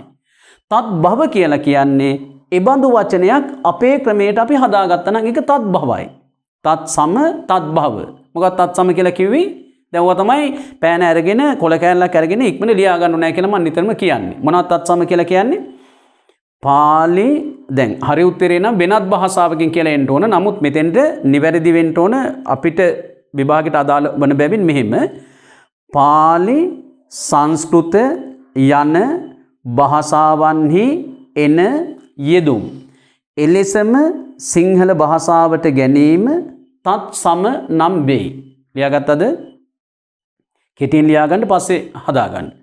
පාලි සංස්කෘත යන භාෂාවන්හි එන පද එලෙසම සිංහල භාෂාවට ගැනීම තත් සම නම් වෙයි. තත් භව කියලා වචන විශේෂයකුත් තියෙනවා. තත් භව. මොනවද තත් භව කියලා කියන්නේ? ඒ පාලි සංස්කෘත යන භාෂාවන්හි එන වචනයක් අපි අපේ ක්‍රමයට හදාගන්නවා. අපේ භාෂාවට යෝග්‍ය විදිහට හදාගත්තා. ඒකට අපි තත් භව කියලා කියනවා. මේක දිග පාඩමක්. හැබැයි ලේසි පාඩමක්. ලේසි මේකට තිබුණේ නෑ පොතපත. ඒ හින්දා ඇත්තටම මුල් අවධියේදී මේක උගන්වන කාලෙදී මටත් ගැටලු තිබුණා. ගැටලු නිසාවෙන් සමහර තැන්වල මේ ගැටලු තිබුණා. පොත්පත් තියෙන්න ඉපේ අපිට උගන්වන දැන් සමහර දේවල් අපි උත්පත්තියෙම ප්‍රඥයෝ නෙවෙයිනේ. සමහරව එහෙම කියන්න උත්සාහ කරනවා නම් ඒක මහා මොකද්ද මේ තියෙන හීනමානයක්. උත්පත්තියම ප්‍රඥයෝ නෙවෙයි. මිනිහෙක් ප්‍රඥයෙක් වෙන්නේ චින්තන ශක්තිය මෝරා යාමත් එක්ක, විවිධ කෝණ ඔස්සේ සිටීමත් එක්ක, පොතපත කියවීමත් එක්ක, කියවූ පොතපත නැවත නැවත කියවීමත් එක්ක, සාකච්ඡා සම්මන්ත්‍රණ පැවැත්වීමත් එක්ක, දේශනවලට ඇහුම්කන් දීමත් එක්ක, මේ වගේ දේවල් වලින් තමයි අපි දැනුම කියන එක ලං කරගන්නේ. එතකොට ඔය තත් සම තත් භව වචන ටිකක් හමුණා. ඔය සේතුංග කියලා වියතෙක් ඉන්නවා මේ රට. එතුමා ලියපු පොතක තිබුණා. ඊළඟට තියඩෝර් ජී පෙරේරා උන්නාන්සේ කියලා කෙනෙක් ලියපු පොතකත් පැරණි පොතක්. ඒකෙදිත් මට ওই වචන කීපයක් හම්බුණා. හැබැයි තත් සම සහ තත් භව වචන හොයාගන්න රීති පිළිවෙල නිට්ටාවට උගන්වලා තිබෙන්නේ නැහැ. ඒ සම්බන්ධව මෑතකදී පොත්පත් ලියවෙමින් පවතිනවා. ඒ සම්බන්ධව මෑතකදී ලියවෙමින් පවතිනවා පොතපත. එතකොට ආර්යවංශ හාමුදුරුවෝ කියලා කෙනෙක් ඉන්නවා. ඊළඟට අපේ ගිනිකටුවේ විපුල හාමුදුරුවෝ ඉන්නවා. ඒ පොත් දෙක තුලින් බොහෝම ලස්සනට ඒ පාඩම ආවරණය කරලා තියෙනවා. ඒකත් අරන් කියවන්න. ඒක ප්‍රශ්නයක් නෙවෙයි. ඒක අරන් කියවන්න. ඉතින් ඒ පොත් අවශ්‍ය නම් මට දැනුවත් කරන්න සර් මට අහවල් පොත ගන්න ඕනේ. එහෙම කිව්වනම් මම ඒව අරන් දෙනවා ඔයාලට. කවදාවත් කියන්නේ නැහැ නේ ඔයාලා කියන්නෙත් නැහැ. ප්‍රශ්න අහන්න අපි අවස්ථාවක් දුන්නාට ප්‍රශ්න ඇහුවෙත් නැහැ. ඒ අවස්ථාව ඊට පස්සේ අයින් කළා දැම්ම අපරාධේ. ඉතින් එහෙම කියන්න ඉගෙන ගන්න කාලේ එහෙම කියලා මේ පොත මට ගන්න පුළුවන්කම තියෙන්නේ කොහෙද? සර් මට මේ පොත ගන්න ඕන වෙලාවක මම කතා කරන ඕන දරුවෙක් කතා කරොත් ඒ නිසාවෙන් මගෙන් අහන්න. ඒක හොඳ පොත් ටිකක් කොහොම හරි අපි එහෙම අරගෙන එකී කටයුත්ත කරමුකෝ. අවශ්‍ය වුණොත් මට කියන්න නැවත වතාවක් කියනවා. එහෙනම් දැන් ඔතන මම අර ත්‍යාග කියන වචනය ආවනේ මේ තැනක ආපු හින්දා පොඩ්ඩක් කතා කරන්න සිද්ධ වුණා. ත්‍යාග කියන එක එලෙසම අපි පාවිච්චි කරන අවස්ථා තියෙනවානේ. ත්‍යාග ප්‍රදානෝත්සවය. එහෙම අපි කියනවානේ. ඒක එලෙසම භාවිතයට ගැනීමක් තත් සමයි. ත්‍යාග කියන එක අපි තෑගි කියලා හදා ගන්නවා. තෑගි. ප්‍රදානය කියන එකට දීම කියලා හදා ගන්නවා. තෑගි දීම. එතකොට ඒක තත් සම නෙවෙයි. ඒක තත් භවයි. ඉදිරියදී උගන්වන්නම්. එහෙනම් දැනට මතක තියාගන්නකෝ ත්‍යාග කියලා කියන්නේ මොකද්ද මෙතන? තත් සම වචනයක් කියලා මතක තියාගන්නකෝ මේ තියෙන උත්තරේ. මොකද්ද උත්තරේ? පුතණුවන් මිය යාම ත්‍යාග අදහස බලවත් වූ වාසේ. මට්ට කුණ්ඩලී කුමාරයා ජීවත්ව සිටියේදී බෙහෙතක් හේතක්වත් කළේ නැහැ. හැබැයි පුතා මැරුණා. පුතා මිය යාමත් එක්කම මරණයට පත්වීමත් එක්කම අදින්න පුබ්බක බමුණාගේ හිත වෙනස් වුණා. හිත වෙනස් වුණා. ඒක හරිනේ. ඒක හරිනේ. ඒ කියන්නේ අවුරුදු 16ක තමන්ගේ එකම පුතා, තරුණ පුතා මරණයට පත් වෙනකොට මේ මිනිසයාගේ මොලේ කියන අවයවයේ කොතනක හරි පොඩ්ඩක් හරි පිහිටලා තිබ්බනම් හිතෙනවනේ මේ මරණය කියන එක පොදු ධර්මතාවක් කියලා. එතකොට ඇයි අපි මේ වස්තුව කරපෙන්නගෙන දඟලන්නේ? ඔය වගේ සිතුවිලි පහළ වෙනවා. එහෙනම් අදින්න පුබ්බක බමුණා ප්‍රමාණිකෝලව ඔන්න දැන් හොඳ මිනිසෙක් බවට පත් වෙනවා. ඒක මෙතන තියෙන මාරේ ලස්සන සමාජ විමසුමකුත් තියෙනවා. මේව කතා කරමු. සාහිත්‍යයනේ සාහිත්‍ය කතා කරනකොට මම එදත් කිව්වා ඒකීය රේඛාවක් වගේ අපිට ඕම ඉස්සරහට යන්න බෑ. එහෙම යන්න බෑ. ඒ අහුවෙන තැන්වල ලස්සන රසමුසු තැන් තියෙනකොට කතා කරමින් යනකොට හරි ලස්සනයි. මොකක්ද? සමාජ විවරණයක් තියෙන්නේ මෙතන. මේක අද නූතනයේට බොහොම ගැළපෙනවා. ඇයි? ජීවත්ව සිටියේදී මව්පියන්ට සලකන්නේ නැහැ. එහෙම නැත්නම් වැඩිහිටියන්ට සලකන්නේ නැහැ. ගුරුවරුන්ට සලකන්නේ නැහැ. අපි ගමුකෝ මව්පියන්ම ගමුකෝ. තේක හදලා අම්මා තේක බොන්ට එන්ට කියනකොට පුතා කෑ ගහන දුව කෑ ගහන සමාජයනේ තියෙන්නේ. ඉතින් මේ එන්නේ අපරාධයක් කරන්නද කතා කරන්නේ අම්මා. තේක බොන්ට. බත් ටික බෙදලා බත් ටික කාපන් කියන්නේ අපරාධයක් දරුවට කරන්න හදන්නේ. නෑ. බඩගින්න පුරවන්න, කුසගින්න පුරවන්න. අනිත් එක හිතලා බලන්නකෝ. වාගේ අම්මා කොච්චර කාලයක් ඔයාව බලා ගන්නට ඇද්ද? උපන් දවසේ ඉඳන් මොහොතක් හිතලා බලන්න. පුංචි කාලේ ඉපදුනාට පස්සේ අම්මා කොච්චරනම් නිදිවරන්ට ඇද්ද? කොපමණ නිදිවරන්ට ඇද්ද? රෑ 10ද 11ද 1ද 2ද ඕන වෙලාවක මල පහ කරොත් මොකද කරන්නේ? අම්මා නැගිටලා සුද්ධ පවිත්‍ර කරලා ඊට පස්සේ දරුවාවත් පවිත්‍ර කරලා සමහරට අම්මගේ ඇඟේ මල මූත්‍රා මේක පුදුම දෙයක්නේ. ඒ කරලා ඔයාට අවුරුදු දැන් 18යි 19යි. තාම ගෙදර ඉන්නේ. කවුද කණ්ඩ බොණ්ඩ දෙන්නේ? අම්මා තාත්තා. බලාගන්නේ අම්මා තාත්තා. සමහර විට ඔය වයසේ ඉන්න දරුවන්ගේ ඇඳුම් ටික හොදලා දෙන්නේ අම්මනේ.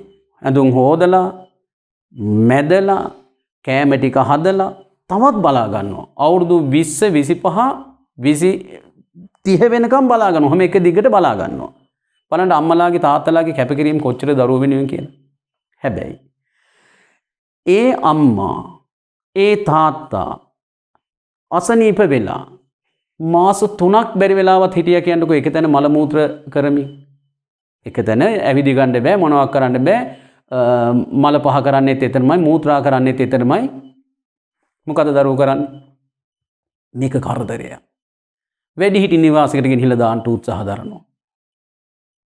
එහෙම නැත්නම් මේ ඉක්මනට මිය යනවා නම් හොඳයි කියලා පතනවා ප්‍රාර්ථනා කරනවා. අපි මේ වැඩිහිටියෝ හැටියට පුතේ ඕවා දැකලා තියෙනවා. මම එක්තරා ගෙදරකට යනකොට ඒ තාත්තා අතපය අකුල පණ අදිනවා වගේ අපි උදේ පාන්දර ගියේ මමයි මගේ නෝනායි ගියා බලන්න. යනකොට පුතේ කිව්වේ මොකක්ද දන්නවද? අනේ සර් මේක මැරලවත් යන්නේ නැහනේ. මේක මැරෙන්නේ නැහනේ සර්. දැන් දවස් කීයක් මේක මේ වකුටුවේ මේකේ දඟලනවද? මේක මැරෙන්නේ නැහනේ. අපිට පුදුම හිතුණා මේ දරුවෝද කියලා. ඒ වගේ යක්ෂ පැටව් වගේ ඉන්නවා. එහෙම කරන්න එපා. මං කියන්න උත්සාහ දරුවේ මෙතන සමාජ විවරණයක් තියෙනවා කියලා. මොකද්ද? ජීවත් වෙලා ඉන්න කාලෙදී සංග්‍රහණය සමහර විට තාත්තයි පුතයි ගෙදර ඉන්නවා. තාත්තා තාත්තට එක දවසට තාත්තේ කියලා කතා කරන්නේ. මූණ බලන්නේ. චෝති ජම්මත් වෛරක්කාරයෙක් වගේ යටින් එහාට යනවා මෙහාට යනවා. අම්මගේ මූණ බලන්නේ දුව. කතා කරන්නේ. මොන සමාජයක්ද මොන තැනකටද අපි වැටුනේ? එමෙ හිතෙනව නේද? එතකොට එහෙම ඉඳලා කතා කරන්නේ නැතුව ඉඳලා ලෙඩේදි දුකේදි බලන්නේ නැතුව ඉඳලා මැරලා ගියන් පස්සේ අප්පා පුදුම සැලකිලි. එතකොට මේ මලමිනියට දෙන සංග්‍රහයන් ටික දැක්කහම ජීවත් වෙලා ඉන්න මිනිස්සුන්ට මැරෙන්න හිතෙනවා. එතනම් සතුටන්නේ දෙන්නේ. මිනි පෙට්ටිය දිගේ ඇරලා එක මල් වටේට දාලා බලුප් දාලා උඩට ෆෑන් දාලා මේ අය දෙපැති වලින් ෆෑන් ගහලා එන අයට සංග්‍රහ කරමින් ඒක ඇවිල්ලා ලොකු උත්සවයක්. මලගයක් කියලා කියන්නේ සෙල්ෆි ගහනවා. මැරිච්ච ආච්චිත් එක්ක අපි දකින්නෝනේ. දරුවෝ එකතු වෙලා අපි කොතනකද ඉන්නේ? අපි කොහෙද හිටියේ? කොතනකද ඉන්නේ? එහෙනම් මේ අදින්න පුබ්බක බමුණට පුතා මැරුණට පස්සේ තමයි දන් දීමේ අදහස පහළ වෙන්නේ. අන් අයට උපකාර කිරීමේ අදහස පහළ වෙන්නේ. මේක නූතන සමාජයේත් ওই විදිහටම තියෙනවා. අම්මා ජීවත් වෙලා ඉන්නකන් තාත්තා ජීවත් වෙලා ඉන්නකන් සලකන්නේ නැහැ. මැරුණට පස්සේ පන්සල් ගානේ ගිහිල්ලා අටපිරිකර පූජා කරනවා. දන් දෙනවා. දුගී මගීන්ට කෑම වෙලා දෙනවා. වැඩක් නෑ පුතා. ජීවත් වෙලා ඉන්න කාලෙදී සලකන්ට මැරුණට පස්සේ නිකම් බුරු සෝබන වලට මේ දන් දෙන්න ගිහිල්ලා ඒව නිකම් වැඩක් නෑ. ඒව තේරුමක් නෑ. ඒව ලෝකයා හිනස්සන වැඩ විතරයි. එහෙනම් දැන් ප්‍රශ්නෙට එමුකෝ. මට ඉතින් ඔය වගේ දේවල් ගියහම පොඩ්ඩක් හිතේ හිට මෙහෙට යනවා. පන්ති වල උනත් මං කියලා දෙනවා ළමයිනේ පොඩ්ඩක් මං එහෙම කියාගෙන යනකොට නවත්තන්න මට අතකින් හරි ඔහොම කියන්න කියලා මං උගන්වනවා. මොකද මට එහෙම ඇදුනහම යනවා. ඒ හින්දා සමාවෙන්න. අදින්න පුබ්බක බමුණා සක් සඟලක් සකසා දීමට කැමැති වන්නේ කුමන කාරණාවක් නිසාද? ඔන්න දැන් උත්තරේ තියෙනවා මොකක් හින්දාද? සිය පුතා මිය යාමත් සමගම දන් දීමේ අදහස්, තෑගි අදහස්, ත්‍යාග අදහස් ඇති වූ බැවිනි. ඒක තමයි උත්තරේ. තම පුතා මිය යාමත් සමගම දන් දීමේ අදහස් බලවත් වූ බැවිනි. ඇති වූ බැවිනි. ඒක තමයි උත්තරේ.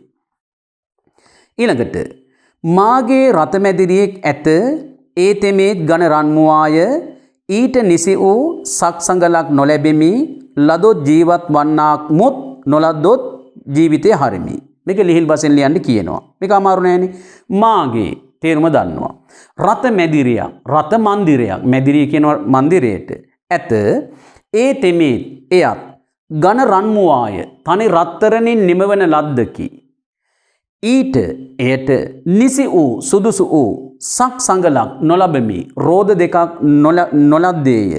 ලදොත් ලැබුණොත් ජීවත් වන්නාක් මුත් ජීවත් වනවා මිස මුත් කියන්නේ මිස නොලදොත් නොලැබුණොත් ජීවිතය හරිමි ජීවත් නොවෙමි. එහෙනම් මොකද්ද මේකේ ලිහිල් වශයෙන් ලිවීම? මෙන් බලන්න. මාගේ රත මන්දිරයක් ඇත. එයද තනි රත්තරනින් නිමවන ලද්දකි. ඊට සුදුසු වූ රෝද දෙකක් නොලද්දේය. ලැබුණොත් ජීවත් වන්නාක් මිස නොලැබුණොත් ජීවත් නොවෙමි. ඒක තමයි තේරුම. ඊළඟට චකිත කරවා ළමි යන පදයට කෙටි විවරණ සපයන්න කියලා කියනවා. හැබැයි පේලි අඩුධර්මයෙන් දෙකක් වත් කෙටි විවරණ සැපීමේදී ලිවිය යුතුයි කියලා කිව්වට සමහර තැන්වල එහෙමම කරන්නටත් බෑ. එහෙමම කරන්නටත් බෑ. මොකද පහුගිය වසර දෙක විතරයි දැන් මේ විභාග පවත්වලා තියෙන්නේ. මට මතකයි ඒක අවුරුද්දකේ අහපෝ එකකට ලොකු විස්තරයක් ලියන්න තිබ්බේ නෑ. වචන දෙකකින් විතර උත්තරේ ලියන්න තිබ්බේ. ඉඳා මේකත් ඒ බඳු අවස්ථාවක් කියන්න ඕන හින්දා තමයි එහෙම එකක් ගත්තෙත්. චකිත කරවා ළමි. චකිත කියනවන්නේ දැන් අපි කටවහරි දික්කේ මම චකිතයටපත් වුණා කියලා කියන්නේ. ඒ කියන්නේ තිගැස්සීමටපත් වුණා, වෙවුලීමටපත් වුණා කියන අර්ථය තමයි චකිතයට කියලා කියන්නේ. එහෙනම් ඕක අපිට චකිත කරවා ළමි කියන එක විස්තර කරන්න වෙන්නේ මෙහෙමයි. වෙවුලීමට කිසියම් කාරණාවක් කරන කොටගෙන වෙවුලීමට තිගැස්සීමට පත්වීම චකිත යන අර්ථය ගෙනදී. මෙතන චකිත කරවා ළමි කියලානේ තියෙන්නේ. කියන්නේ මට්ට කුණ්ඩලී දිව්‍ය පුත්‍රයා කල්පනා කරනවා මගේ තාත්තව චකිත කරවන්න ඕන කියලා. එහෙනම් අපිට මෙහෙම කරන්න වෙනවා, ලියන්න වෙනවා. කොහොමද? කිසියම් කාරණාවක් මුල් කොටගෙන වෙවුලීමට තිගැස්සීමට පත්කිරීම චකිත කිරීම නම් වෙයි. එම ලිව්වනම් උත්තරේ සාර්ථක වෙනවා. එහෙනම් මගේ පුතේ මේ නිබන්ධනේ තව ඔය වගේ මට්ට කුණ්ඩලී කතාවස්තුවෙන් කොටස් 3ක් තියෙනවා. ඒ කොටස් 3ත් කතා කරාට පස්සේ මේකේ අවස්ථා සම්බන්ධ ලියන්න කියලා තියලා තියෙනවා. අවස්ථා සම්බන්ධ ලියන හැටි මම කියලා තියෙනවා. ඒ ටික ඔබ කරලා මට ආයතන වලට බාර දෙන්න මම ගිය සතියේ කිව්වා. එතකොට මේ නිබන්ධනේ ලබන සතියේ උත්තර ටික කතා කරපුවම සියල්ලම ඉවර වෙනවා. දැන් එතකොට මේ නිබන්ධනේ අදට ඉවරයි. දැන් ගන්න ඕන ඔයා නන්දි වාණිජ කතා වස්තුව. නන්දි වාණිජ කතා වස්තුව කියන මේ පොත අතට ගන්න ඕන. මේක ලස්සන කතාවක්. අනවශ්‍ය විදිහේ දීර්ඝ කතාවක් නෙවෙයි. මේක අපිට පහසුවෙන් කතා කරලා ඉවර කරන්න පුළුවන්. දැන් නන්දි වාණිජ කතා වස්තුව කතා කරන්න යන්නේ. දැන් මේ වගේ වෙලාවක දැන් ඔයා මේක පාඨමාලාවට සම්බන්ධ වෙලා ඉන්නකොට මහන්සි වගේ දැනනවා නම් මට දේශන එක දිගට කරගෙන යන්න වෙනවා. මහන්සි වගේ දැනෙනවා නම් ඒ අදාළ තැන පොඩ්ඩක් විරාමයක් තියලා ඊළඟ සතිය මේ හවස එහෙම බලන්න හැතු වෙන්න එපා. ඒකල ටික වෙලාවක් ඉඳලා විනාඩි 5ක් 10ක් ඉඳලා එක දිගටම දැන් අපි කතා කරන්න ඇති. මං හිතන හැටියට විනාඩි 45ක් පැයක් වගේ කතා කරන්න ඇති. ඔව් පැයක් වගේ කතා කරලා තියෙනවා. ඒ හින්දා මහන්සි නම් මගේ පුතේ ටිකක් වෙලා ඉඳලා ඊට පස්සේ පාඩමට එන්න. මං හැබැයි දේශන එක දිගට කරගෙන යනවා. එම හදාගන්න එක දිගටම පැය සම්පූර්ණ මිනිත්තු ඕන කියලා නීතියක් එතන නෑ. දැන් මේ නිබන්ධනේ එදා දවසේදී අර නන්දි වාණිජ කතාවස්තුවේ ආරම්භම ආරම්භය මම විස්තර කිරීම කළා. මොකද්ද මම කරපු විස්තරේ? මේක දවස්ක් පැහැදිලි කළා. දෙවෙනි දවසේ මේක නිකන් වාචිකව කියාගෙන ගියා. දෙවෙනි දවසේ මේකේ අමාරු වචන ඔබ හරහා ලියවුවා. අද දෙන්න තියෙන්නේ මේකට අදාළ සටහන දෙන්න තියෙන්නේ. එතකොට නන්දි වාණිජ කතාවස්තුවේ 6 වෙනි පිටුවේ තමයි සටහන දෙන්න උඩ විස්තර ලියා ගන්නට ඉඩ තියලා තියෙන්නේ. එතන ඉඩ ඇති ලියා ගන්න. එමෙ ලියාගෙන යන අවස්ථාවන් වලදී මොනවා හරි ගැටලුවක් ආවොත් එකපාරටම කොලයක් අරගෙන වෙනම ලියාගෙන ඊට පස්සේ මේකේ ඉදිරියේ හෝ අග හෝ ඉඩ තියෙනවා ඒ ඕන තැනක ඒ ඉතිරිය ලියා ගැනීම කරන්න. මම ඕවා පන්ති වල උගන්ලා තියෙනවා කියලා තියෙනවා. දැන් මේකේ කතාව පොඩ්ඩක් මතක් කරමුකෝ. මේ වචනේ වචනේ තේරුම දුන්නා මේ 5 වෙනි පිටුවේ. මොකද්ද? මම ටිකක් වේගෙන් කියාගෙන යන්නම්. මෙම ලංකාද්වීපයෙහි මාවටු නම් පටුන්ගම. මාවටු කියන්නේ මම කිව්වා එදා දවසේදී නැව් තොටක නාමයක් කියලා. පටුන්ගම කියලා කිව්වේ නැව් තොට අසල ඇති දියුණු වෙළඳ නගරයක් කියලා කිව්වා. නන්දිය නම් වෙළඳාන කෙනෙක් වෙසෙයි. නන්දිය කියලා වෙළඳාන කෙනෙක් ජීවත් වෙනවා. එයා ශ්‍රද්ධා සම්පන්නයි. තුනුරුවන්ම පිහිට කොට ඇති කෙනෙක් කියලා මම කිව්වා. එයා වෙළඳ කුලයකින්ම කාන්තාවක් විවාහපත් කරගත්තා. දැන් විවාහපත් කරගෙන එයා මොකද කළේ? විදේශ රටකට වෙළඳාම් පිණිස ගියා. වෙළඳාම් පිණිස ගොස් ඔහු ආපසු වෙන්නේ අවුරුදු 3කින්. මම මේ ඔක්කොම එදා කිව්වා නැවත මතක් කිරීමක් කරන්න. එතකොට මේ ගම්මානයට එනවා රජුගේ නියෝගයේ පරිදි අමාත්‍යවරයෙක් සිව කියලා. ඒ අමාත්‍යවරයා දැක්කා මේ නන්දිය වෙළෙන්දාගේ භාර්යාව. දැකලා ඔහුට ඇති වුණා ඈ කෙරෙහි කිසියම් බැඳීමක්. ඒක ආදරයක් කියන වචනේ කියන්න මම කැමති නෑ. කිසියම් බැඳීමක් කියන්නේ රාගික සිතුවිල්ලක් ඇති වුණා. අන්සන්තක වස්තුවක් ලබා ගැනීමේ උත්සාහය. ඒ අවස්ථාවේදී ඔහු තමන්ගේ කාර්ය මොකද්ද? තමන් කවුද? මේ සියල්ල අමතක කරලා දාලා බිම පෙරලි අඬ ඒ තමන් සමග යන අයගෙන් ඇහුවා මේ අර දෙමගණක් වගේ ඉන්න ඒ ස්ත්‍රිය කවුද කියලා ඇහුවා. මතකයිනේ? ඔක තමයි විස්තරේ. දැන් පුතේ මම මෙම ඡේදයෙන් ඒ කියන්නේ නන්දි වාණිජ කතාවස්තුව ආරම්භයේ 5 වෙනි පිටුවේ ඒකෙන් කතා කරන අංග කීපයක් තියෙනවා. මේ පැත්තෙන් ඔය ලියා ගන්න ඉඩ තියෙනවා 6 වෙනි පිටුව. මම ඉස්සල්ලාම කතා කරනවා මේකේ තියෙන සමාජ තොරතුරු. මගේ පුතාලා මෙහෙම එක කියලා දාගන්නකො. එක කියලා දාගන්න එක. 6 වෙනි පිටුවේ උඩින්ම අර ඉරිගහල් තියෙන දැන එක කියලා දාගන්න. සමාජ තොරතුරු. මොනවද සමාජ තොරතුරු කියලා කියන්නේ? ඒ කියන්නේ දැන් ගම්පොළ රාජධානිය පැවතුණු කාලයේනේ සද්ධර්මාලංකාරය කියන පොත ලියවෙන්නේ. එතකොට ඒ සියවස් ගානකට පෙරනේ එදා ඒ සමාජයේ තිබ්බ තොරතුරු අපිට මෙහිදී හොයාගන්න පුළුවන්කම තියෙනවා. මොනවද ඒ සමාජ තොරතුරු? ඉස්සල්ලාම එක කියලා දැම්මනේ. දාගන්න එතනින් සමාජ තොරතුරු කියලා දාගන්න. සමාජ තොරතුරු කියලා දාගන්න. සමාජ තොරතුරු. ඔයාට මේක වේගෙන් යන හින්දා ඕනම් වෙනම කොලයක අරගෙන පස්සේ මෙතෙන් සටහන ගන්නත් පුළුවන් පුතේ. මේක ලියාගෙන යනකොට ඉඩමදි වුණොත් ඉස්සරහා ඉඩ තියලා තියෙනවා පිටිපස්සේ ඉඩ තියලා තියෙනවා ඒ තැන් වලට අරන් යන්න පුළුවන් එහෙම කරන්න.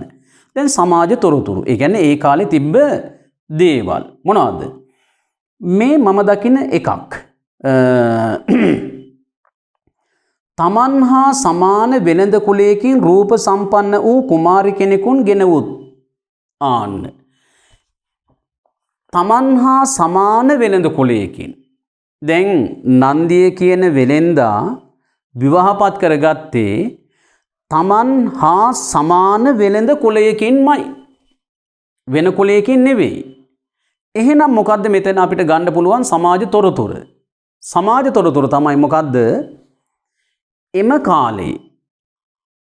කාලේ විවාහ සිද්ධ වෙනකොට තමන්ගේ ජාතිය, තමන්ගේ කුලය, තමන්ගේ ආර්ථික මට්ටම වැනි දේවල් වලට ගැළපෙන විවාහයන් තමයි සිද්ධ වෙලා තියෙන්නේ. ඒක සමාජ තොරතුරක්. ලියන්න එපා. ඊළඟට තව එකක් මෙතන තියෙනවා. වෙළඳාම් පිණිස නැව් නැගී මුහුදින් එතර ගොස් 3 අවුරුද්දක් එහිම විසූහ. ආන්න දැන් මේ ලංකාවේ වෙලෙන්දා නන්දිය කියන වෙලෙන්දා වෙළඳාම් පිණිස කොහෙද යන්නේ? විදේශ රටකට යන්නේ වෙළඳාම් පිණිස. එහෙ ගොස් යන්නේ අහස් යානා වලින් එහෙම නෙවෙයි. ඒ කාලේ ඒවා තිබ්බේ නෑ. යන්නේ මුහුදු මාර්ගයෙන්, නැව් මාර්ගයෙන්. එහෙනම් අතීතයේ අපේ රටේ ඉතා දියුණු අන්තර්ජාතික වශයෙන් දියුණු වෙළඳ ආර්ථික ක්‍රමයක් තිබුණා කියලා මේකෙන් කියවෙන්නේ නැද්ද? කියවෙනවා. අපේ රටේ තිබ්බ යම් යම් දේවල් නැව් මාර්ගයෙන් අපනයනය කරා එහෙට විදේශ රටවල් වලට අරන් ගියා. ඒ රටවල් වල තිබ්බ යම් යම් දේවල් අපේ රටේ නැති දේවල් මෙහෙට ආනයනය කරා. ගෙන ආවා. ඕකනේ තත්ත්වය. එහෙමනම් ඉතා දියුණු ආර්ථික ක්‍රමයක්, වෙළඳ ක්‍රමයක් ඒ යුගයේ තිබුණා කියන එකත් සමාජයේ තොරතුරක් හැටියට ගන්න පුළුවන්කම තියෙනවා. ඊළඟට මෙතන තව එකක් තියෙනවා. රජ්ජුරුවෝ සෙවනම් අමාත්‍යවරයෙකු කැඳවා මාවටු පටුන්ගම ප්‍රධානව ඉඳ අයබදු පඬුරු දෙනසේ සලස්වා. ආන්න. එහෙනම් මේ සිව කියන අමාත්‍යවරයා පත් කරලා එවන්නේ කුමක් පිණිසද? මේ මාවටු කියන ගම්මානයෙහි ආදායම් බදු රැස් කරන්නට. ඒව අරගෙන ඒක රජයට දෙන්න ඕන. පුරාතනයේ සිට ජනතාව උපයන මුදලින් යම් කොටසක් රජයට ආදායම් බදු වශයෙන්, ඔයාද අපි ඉන්කම් ටැක්ස් කියලා කියන්නේ, ආදායම් බදු වශයෙන් ගෙවීමේ සිද්ධ වෙලා තියෙනවා. ඒක රාජ්‍ය තන්ත්‍රය හා බැඳිච්ච කාරණාවක්. දැන් මේවා අපිට අතීතයේ පැවති සමාජ ආර්ථික වැනි කරුණු හැටියට පෙන්වන්න පුළුවන්. එම නේද? එහෙනම් සමාජ තොරතුරු කියලා එක කියලා දාගත්තනේ සමාජ තොරතුරු කියලා. එතනින් ඉස්සරහින් චූටි ඉරි කෑල්ලක් ගහලා ලියා ගන්න සමාජ තොරතුරු මන් දෙනවා. ලියා ගන්න. එකල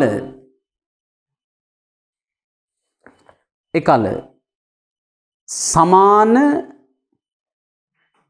කුල අතර, සමාන කුල අතර, කුල කියනකොට දන්තජල යන්නේ නැත්නම් නොහික්මුණු කියන කාරණාව වෙනවා මූර්ධජල යන දැම්මොත්. සමාන කුල අතර අවහා විවහා සිදු වී ඇත. එකල සමාන කුල අතර අවහා විවහා සිදු වී ඇත. right. ඔන්න දැන් තව එකක් ඒකට නැවතීමේ තිති තියලා දැන් මේක එතනින් ඉස්සරහ ලියාගෙන යන්න. එකල එම කාලයෙහි මුහුදු මාර්ග ඔස්සේ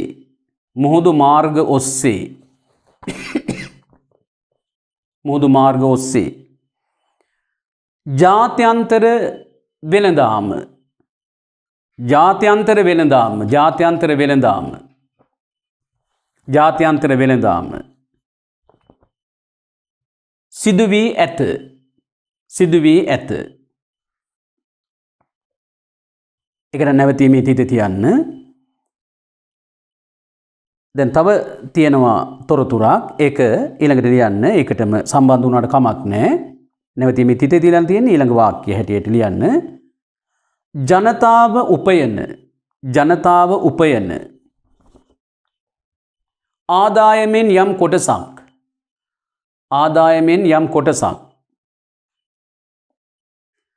රජයට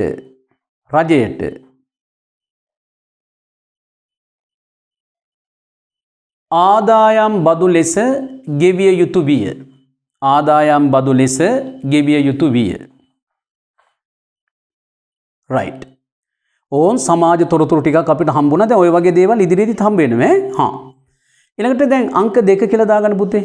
අංක 2.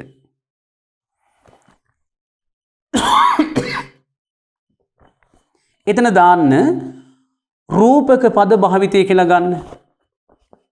ඒවා අපි වෙන ඉගෙන ගමු. භාෂාවේ තියෙන කොටස් තමයි. අපි ඒක වෙනම කතා කරමු. එහෙනම් රූපක පද භාවිතය කියලා ගත්තා. රූපක පද භාවිතය කියලා ගත්තා. දැන් රූපකයක් කියන්නේ මොකද්ද කියලා දන්නවනේ නේද? ඔව්. සිසිවන උවන ඉඟසුඟ ගත හැකි මිටින නිසිපුළු ලුකුල රිය සකයුරු තිසර තන දිසිරණ ලිය වූ රූ සිරියුත් මෙපුරාගෙන ඇසිපිය හෙළන පමණින් නොවෙති දෙවගෙන. තොටගමුවේ ශ්‍රී රාහුල හාමුදුරුවෝ ඔය කාන්තා රුවක් හරි අපූර්වට වර්ණනා කරපු අවස්ථාවක් ඔය කවිය තුල තියෙන්නේ. එතන කවිය ආරම්භයේ සිසිවන උවන. ඔය වචන දෙකම සමහර අපේ දරුවෝ නොදන්නවද මම දන්නේ නැහැ. සිසි කියලා කියනවා හඳට. උවන කියනවා මූණට. සිසිවන උවන. සිසිවන උවන. මුහුණ සඳක් බඳුය නෙවෙයි මෙතන කියවෙන්නේ. මුහුණ සඳකි. සිසිවන උවන. මුහුණ සඳකි. ඒක රූපකයක්. සිසිවන උවන ඉඟසුඟ ගත හැකි මිටින නිසිපුළු ලුකුල රිය සක යුරු. සිසිවන් නිසිපුළු ලුකුල රිය සක අයුරු කියලා තමයි ඔතන රිය සක යුරුනේ. තිසර තන. තන කියලා කියන්නේ පයෝදර වලට, තිසර කියන්නේ හංසයාට. තිසර තන පයෝදර හංසයන්ට සමාන කළා. එතන එබඳු අවස්ථා අපි කියන්නේ රූපක පද කියලා. රූපක පද කියන්නේ එහෙම. ඒක තේරුනේ නැත්තම් මගේ පුතේ මෙහෙමයි. මුහුණ සඳක් බඳුය. බඳුය. ඒක උපමාවක්. මුහුණ සඳකි. ඒක රූපකයක්. ඒක රූපකයක්. මතක තියාගන්නකෝ. එහෙනම් මෙම කොටසේ මේ අපි දැන් අද කතා කරපු ගිය සතියත් අදත් කතා කරපු නන්දිවාණිජ කතාවස්තුව ආරම්භයේ පළමු පරිච්ඡේදය තුල මෙන්න මෙහෙම එක යෙදුමක් තියෙනවා. බලන්න. රූප නැමැති සුරාපානයෙන්. රූප නැමැති සුරාපානයෙන්. රූපය නැමැති සුරාව. ඒක උපමාවක් නෙවෙයි. ඒක රූපකයක්. තව යෙදුමක් තියෙනවා. බැලුම් නැමැති සර ප්‍රාහාරයෙන්. සර ප්‍රහාරය කියන්නේ මොකද්ද කියලා එහෙම ගිය සතියේ අපි ලියාගත්තා නේද? බැලුම් කියන්නේ බලන, නැමැති සර ප්‍රහාරයන් කියන්නේ ඊතල පහරින්. සර ප්‍රහාරය කියන වචනාර්ථය මම ගිය සතියේ කියලා දුන්නානේ. එහෙනම් බැලීම නැමැති ඊතල පහරින්. එහෙනම් බැලුම් නැමැති සර ප්‍රහාරයන් කියන්නේ ඒකත් රූපකයක්. කඳුළු දහරා නැමැති රුධිරයෙන්. කඳුළු දහරා ගලාගෙන වැටෙන එකට කඳුළු දහරා නැමැති රුධිරයෙන්. රුධිර කියන්නේ ලේ වලට. එහෙනම් ඒ බඳු අවස්ථා රූපක පද. එහෙනම් ලියා ගන්න රූපක පද භාවිතය කියලා දැම්මේ. ඉස්සරහන් චූටි ඉරි කැලක් ගහලා ලියා ගන්න රූපක පද. රූප නැමැති සුරාපානයෙන්. රූප නැමැති සුරාපානයෙන්.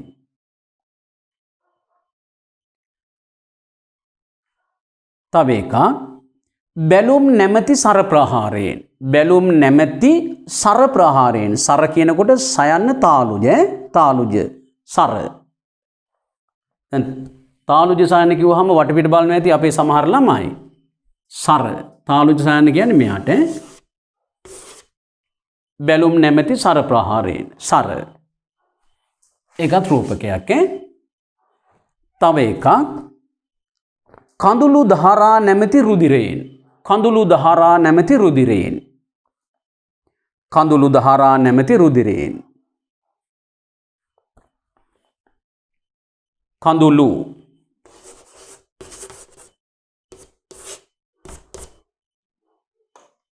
දහරා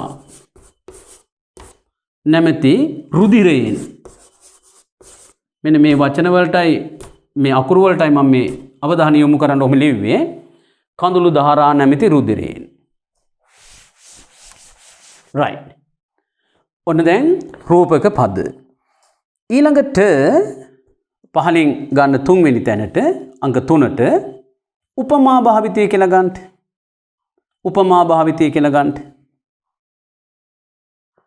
උපමා භාවිතය. දැන් මේකේ තියෙනවා උපමා භාවිතය. මේකේ තියෙනවා අර ඇමතිවරයා එන අවස්ථාව, ගම්මානයට එන අවස්ථාව. ඒකේ මෙහෙම තියෙනවා නික්මුණු මහ රජකුසේ. මහ රජකුසේ කියන එක ටික කැටන් ලියවෙන්න ඕනේ. එහෙම නැත්නම් ලං කරලා ලිව්වොත් එහෙම මහ රජා කුසේ වෙනවා. මහ රජකුසේ සේ දැම්ම ලියන්න එපා. ඒක උපමාවක්. සේ උපමා හැදෙන්නේ උපමා වාචී නිපාත භාවිතයත් එක්ක. මොනවද උපමා වාචී නිපාත කියන්නේ? මෙන්, සේ, බඳු, වගේ, වැනි, විලස, ලෙස, අයුරු, එව්, ඒනු හල් වයනු, එව්. මේවා උපමා වාචී නිපාත. එහෙනම් නික්මුණු මහ රජෙකු සේ. ඒක උපමාවක් උපමාවක්. ඊළඟට තව තියෙනවා මේකේ උපමාවක්. තද හීයකින් විත් කෑ මොවෙකුසේ. තද හීයකින්, හීයක් කියන්නේ ඊතලයක්. විත් කෑ කියන්නේ ඊතල පහරට. මුවකුසේ. තද හීයකින් විත් කෑ මුවකුසේ. මුවකුසේ කියන එක ඇතින් තව එකක් තියෙනවා. දෙවඟනකසේ. දෙවඟනකසේ. එකත් උපමාවක්. එහෙනම් ලියාගන්න උපමා භාවිතය කියලානේ දැම්මේ. උපමා ටික ලියාගන්න. නික්මුණු මහ රජෙකුසේ. නික්මුණු මහ රජෙකුසේ. මේ ඇමතිවරයා තමයි එහෙම යන්නේ මහ රජා වගේ යන්නේ. ඊළඟට තව එකක් ගන්න. තද හීයකින් විත් කෑ මුවෙකුසේ. තද හීයකින් විත් කෑ මුවකුසේ. සේ කියන එක ඇතින් ලං කරලා ලිව්වොත් අර්ථය ආකූල වෙනවා. තද හීයකින් විත් කෑ මුවකුසේ. තව එකක් ගන්න. දෙවඟනකසේ. දෙවඟනකසේ.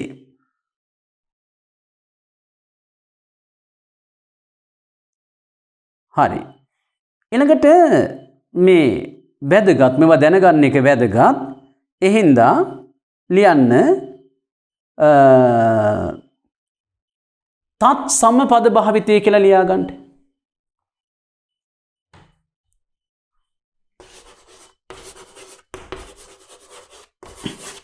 තත් සම පද භාවිතය.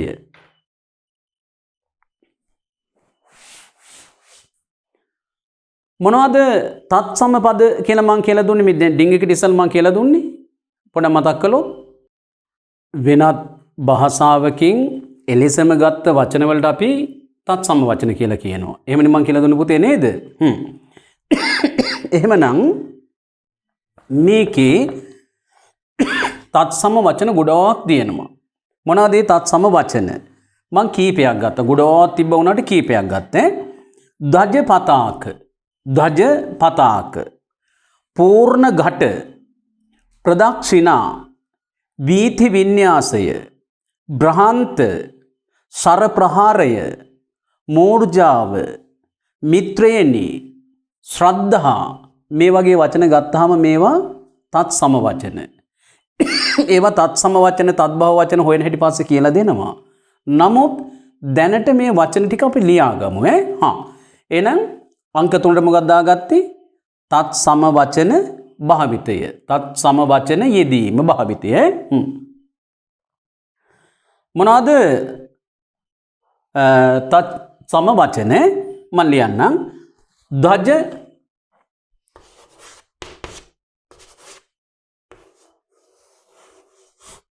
පතාක. ධජ පතාක. මේ ජ කියන අකුර ලියනකොට මම පොඩ්ඩක් විවේකයක් අරගෙන බොහොම හිමීට ලිව්වේ. මේ ජ කියන අකුර ලිවීම සමහර දරුවන්ට හරියට තේරෙන්නේ නැහැ. ඒක ඉගෙන ගන්න තිබේ සිංහල නම් ජ කියන අකුර ලියන්නේ මෙහෙමයි. මේ බලා ගන්නකෝ. මෙන්න මෙහෙම ඇවිත්. හරි? මේ බලා ගන්න. ඔයාලට දකින්න ඕනේ හින්දා මම මේ නවත්ත ලියන්නේ නැත්නම් ඒක රිද්මෙට ලියාගෙන යන්න ඕන. මේ මෙහෙම ඇවිත් මෙතනට ඇවිත් මේ ඇතුළට එහෙම එන්නේ නැහැ. මෙතනින්ම රවුමක් දාලා යන්න ඕන. ඕන්. ඒතර මෙතනයි තමයි මේ ගැට පිහිටන්නේ. මේ ඇතුළට එහෙම එන්නේ නැහැ. ජ එමයි ලියවෙන්නේ. ධජ පතාක. ඔන්න එක වචනයක්. තව වචනයක් ගමු. පූර්ණ ඝට. පූර්ණ ඝට.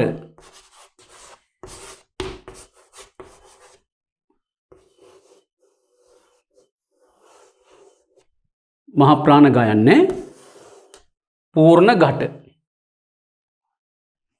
පූර්ණ ඝට. කොමාද අදා ලියාගෙන යන්න. ඊළඟට ප්‍රදක්ෂිනා ප්‍රදක්ෂිනා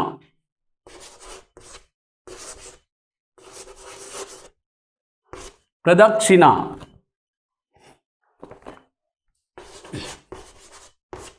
ප්‍රදක්ෂිනා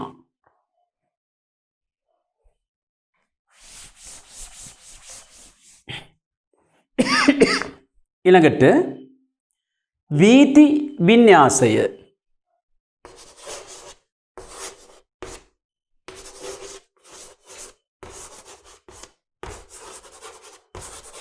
වීති වින්‍යාසය මේ වචනේ මම ලියන්නේ ලියනකොට පැටලුනොත් අකුරු නැත්නම් මේ හැපැත්තේ තියෙනවා නමුත් අපි හුම් බල බලා ලියමු වීති වින්‍යාසය ඊළඟට භ්‍රාන්ත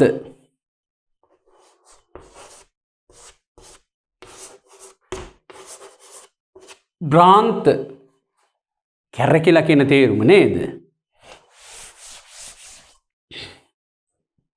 ඊළඟට සරප්‍රහාරය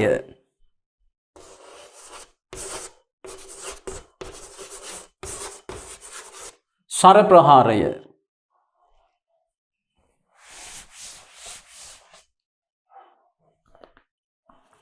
ඊළඟට මූර්ඡාව මූර්ඡාව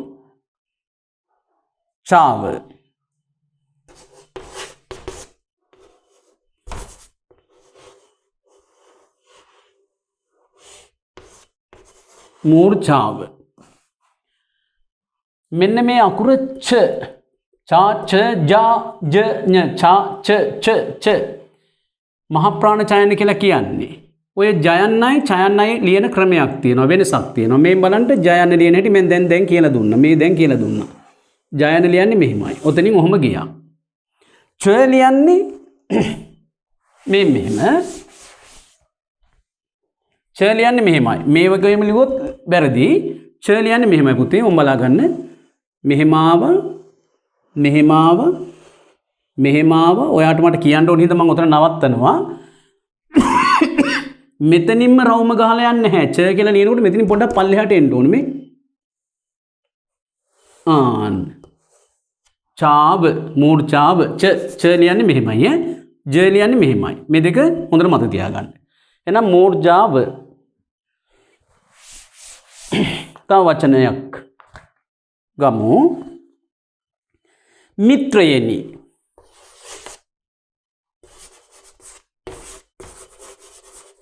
මිත්‍රයනි තව එක වචනයක් ගන්නම්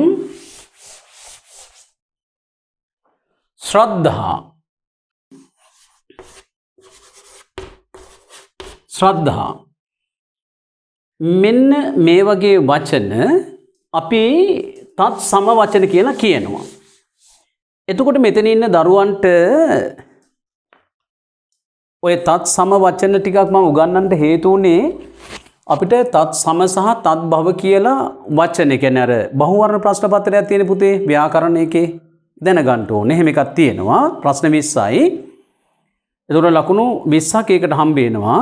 එකකින් අහනවා තත් සම වචන පමණක් අන්තර්ගත පදපේළිය.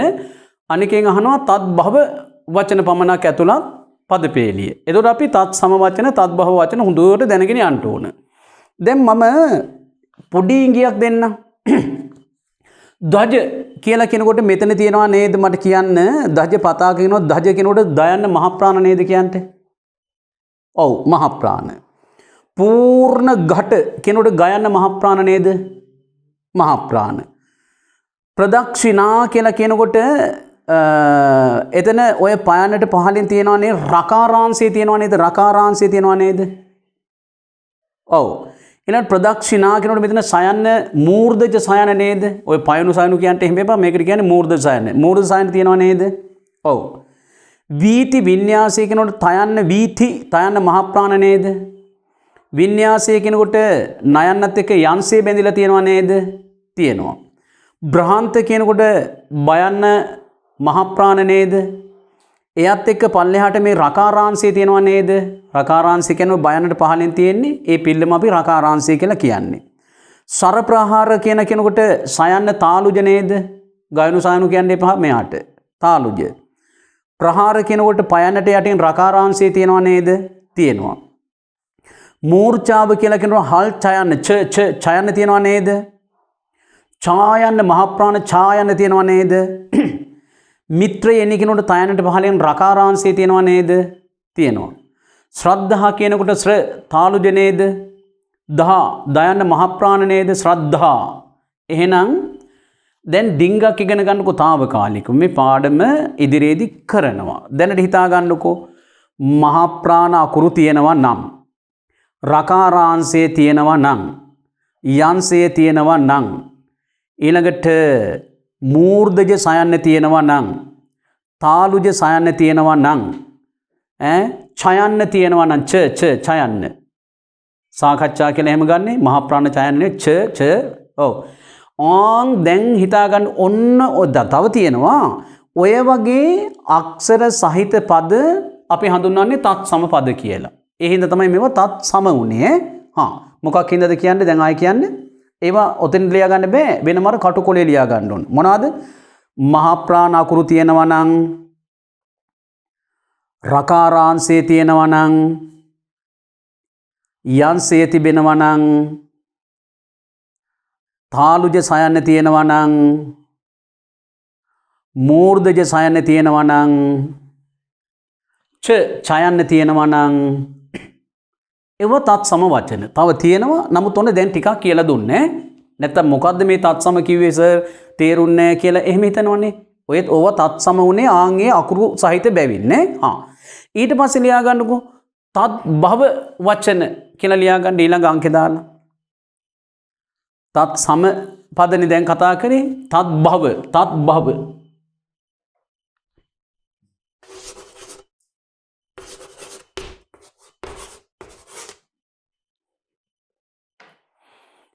මම නිකන් අහන්නම්. දැන් කතා කරේ තත් සම වචනනේ. දැන් උගන්නන්නට යන්නේ ඉගෙන ගන්නට යන්නේ තත් භව වචන. මේකේ තියෙන තත් භව වචන ටිකක් හඳුන ගන්න යන්නේ. දැන් තත් භව වචන කියලා කියන්නේ වෙනත් භාෂාවකින් සිංහල භාෂාවට ගැලපෙන විදිහට හදාගත්ත වචන අපි තත් භව වචන කියනවා.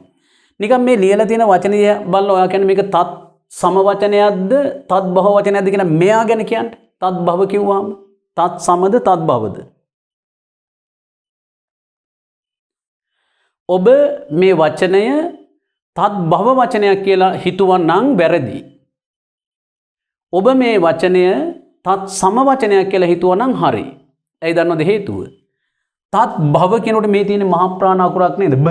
බයන්න මහා ප්‍රාණ නේද? මහා ප්‍රාණ අකුරු සහිත නම් ඒව තත් සමයි. මහා ප්‍රාණ අකුරක් සහිත වචන තත් සමයි. එහෙනම් තත් භව කියන මේ වචනය තත් සම වචනයක් තත් භව. තත් භව වචන කියලා කියන්නේ වෙනත් භාෂාවක එන පද සිංහල භාෂාවට ගැලපෙන විදිහට සකසා ගැනීම. අඬ අඬා ලියා ගන්න ඔය පිටම තත් භව වචන. අඬ අඬා. තව එකක් කඳුළු. කඳුළු. තව එකක් ලියා ගන්න පුළුවන්. එහෙනම් මම බෝඩ් එකේ ලියන්නේ දෙවඟන. දෙවඟන ලියන්න හිතෙන්නේ උනට. දෙවඟන. තව එකක් යහළු වෙනි. යහළු වෙනි.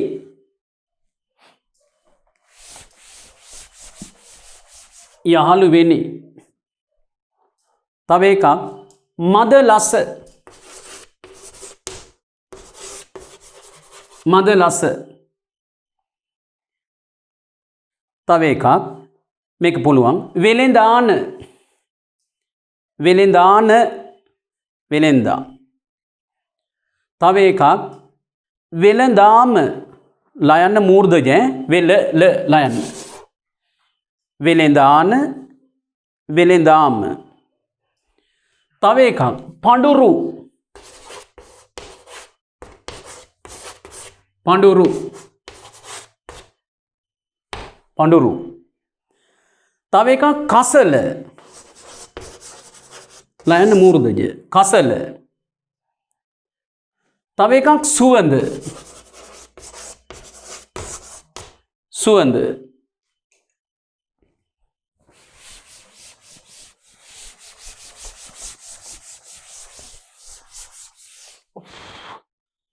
සුවඳ. රයිට්.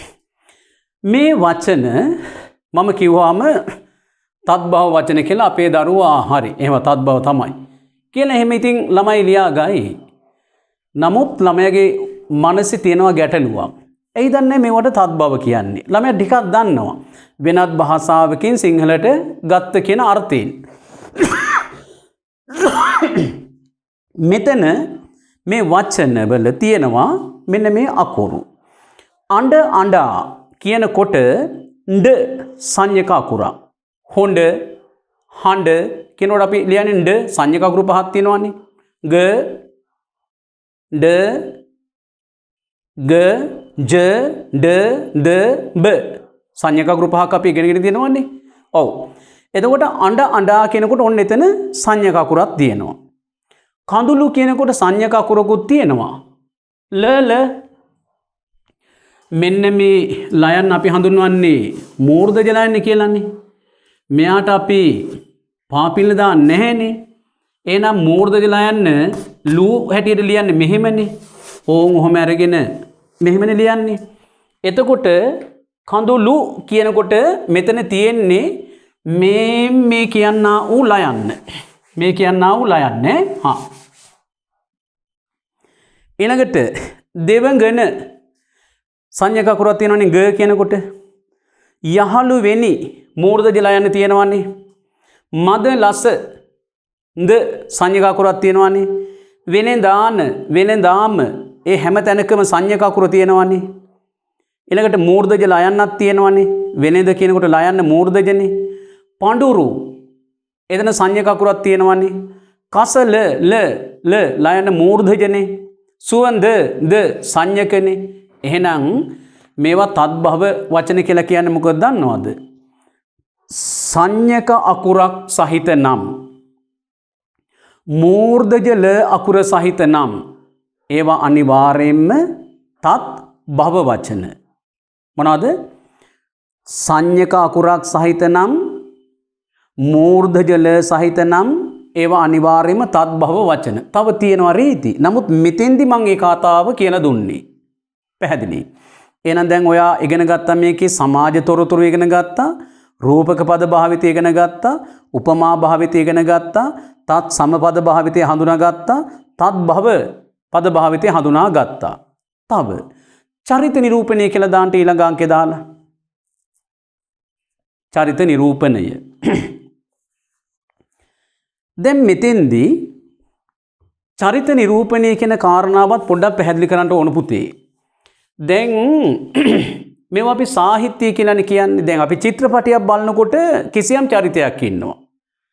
එයා උස චරිතයක් වෙන්න පුළුවන්, කොට චරිතයක් වෙන්න පුළුවන්, කළු චරිතයක් වෙන්න පුළුවන්. කළු චරිත කිව්වහම මම මේ වර්ණය ගැන කිව්වේ නැත්නම් වෙන අර්ථයක් උතන තියෙනවා. කළු චරිත කියන්නේ නරක චරිත කියන අර්ථයෙන් සාහිත්‍යයේදී විග්‍රහ වෙන්නේ. සුදු චරිත කියන්නේ හොඳ චරිත. කළු චරිත කියන්නේ නරක චරිත. හා. එතකොට චිත්‍රපටයක් නාට්‍යයක් බලනකොට ගුරුවරයෙක්ගේ චරිතයක් කියන්නකෝ. ඒ ගුරු අපිට බලනකොටම මෙයා නම් ගුරුවරයෙක්. අපිට පේනවනේ. ඒ චරිතේ පේනවා, ඇහැට පේනවා. හැබැයි සාහිත්‍ය පොතපතක තියෙන්නේ සිතුවම් ඇඳලා නැහැනේ, චිත්‍ර ඇඳලා නැහැනේ, ගුරුවරයෙක්ගේ චරිතය ඇඳලා නැහැනේ. අකුරු වලින් තමයි විස්තර කරලා තියෙන්නේ. එතකොට මේ කතාව කියවගෙන යනකොට අපිට අදාළ චරිතයේ මැවිලා පේන්න ඕන. ඒ මැවි පෙන්වීමට අපි කියනවා චිත්ත රූප නංගනවා කියලා. සිතේ ඇඳලා පෙන්නනවට අපි කියනවා චිත්ත රූප නංගනවා කියලා කියනවා. එහෙනම් චරිත නිරූපණයක් කියලා කියන්නේ සාහිත්‍ය පොතක්, සාහිත්‍යමය වටිනාකමක් ඇති කතා පුවතක් කියවගෙන යනකොට ඒ චරිතය අපේ හිතේ, කියවන්නාගේ හිතේ, පාඨකයාගේ හිතේ මැවිලා පේන්න ඕන. චිත්ත රූප නංවනවා කියන්නේ ඒකයි. ඒවට චරිත නිරූපණය කියලා කියනවා. දැන් මට කියන්න මෙතන අර සිව කියන අමාත්‍යවරයාගේ චරිතයනේ අපිට ඉස්සල්ලාම හඳුන්වා දෙන්නේ මෙතෙන්දී. මේ චරිතය තමයි අපිට හඳුන්ලා දීලා තියෙන්නේ. වෙළඳ භාර්යාව ඉන්නවා, ඊට අමතරව නන්දිය වෙලෙන්දා ඉන්නවා. නමුත් මෙතන ප්‍රධාන නැත්නම් කැපී පෙනෙන චරිතයක් බවට මේ ආරම්භයේදීම අපිට පෙන්눔 කරනවා කවුද? සිව කියන අමාත්‍යවරයා. මේ අමාත්‍යවරයා මාවටු කියන පටුන් ගමට ඇවිත් කිසියම් තැනක නතර වෙලා තමන් බව කියලා යවුවා. කියලා යවුවට පස්සේ ඒ පටුන් ගම වැසියෝ බොහොම ලස්සනට එයාව පිළිගන්න සැලසුම් කළා. දැන් මේ තැනැත්තා යන්නේ ඊටා වර්ණවත් රථයකට නැගිලා. හරියට මහා රජෙකුසේ වීති වින්‍යාසයේ බලබලා යන්නේ. මහා රජෙක් වගේ කියලා කිව්වහම නිකන් මම පෙරත් කිව්වා ටික අභිමාණයෙන් යන්නේ මහා රජෙක් වගේ. රජා යනකොට නිකන් අර හොඳ බර තබලන්නේ ඇවිදලා යන්නේ කියන රජවරුනේ. ඒ ඉතින් ආරක්ෂාව තියෙනවා, කෑම බීම තියෙනවා, හැම අතින්ම සියල්ලකින්ම පරිපූර්ණයි රජවරු කිව්වහම. එතකොට මෙයා යන්නේ මහා රජෙකුසේ මහා රජෙක් වගේ නිකන් හරි ගරු ගාම්භීර විදිහට යන්නේ. වීති වින්‍යාසය, වීතිවල පිහිටීම. දැන් මොකද මෙයාගේ රාජකාරිය කරන්න වෙන්නේ මේ පැත්තෙන්. එතකොට මෙයා මේ දිශාව දැනගන්න ඕන, ප්‍රදේශය දැනගන්න ඕන. ඒ වටපිට බලබලා බොහොම අභිමාන් විදිහට ඔහොම යනකොට අර එයා යටතේ කියන්නේ එයා සමග තව පිරිසකුත් යනවා. යනකොට තමයි මෙයා කර ඔසවලා උඩ බැලුවේ.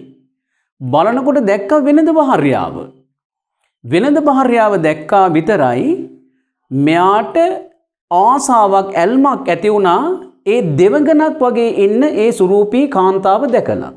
මොකද උනේ මෙයා බිම පෙරලෙමින් වැලි ගාගෙන කඳුළු ගලගලා අඬමින් යන අයගෙන් අහනවා යහළුවෙනි මිත්‍රයෙනි නෑයෙනි වචන පවා පැටලුණා මේ මිනිහයාට. මේ කලබලේ කොච්චරද කිව්වොත් යහළුවා කියන්නේ මිත්‍රයා කියන්නේ දෙන්නෙක් නෙවෙයිනේ එක්කෙනෙක්නේ.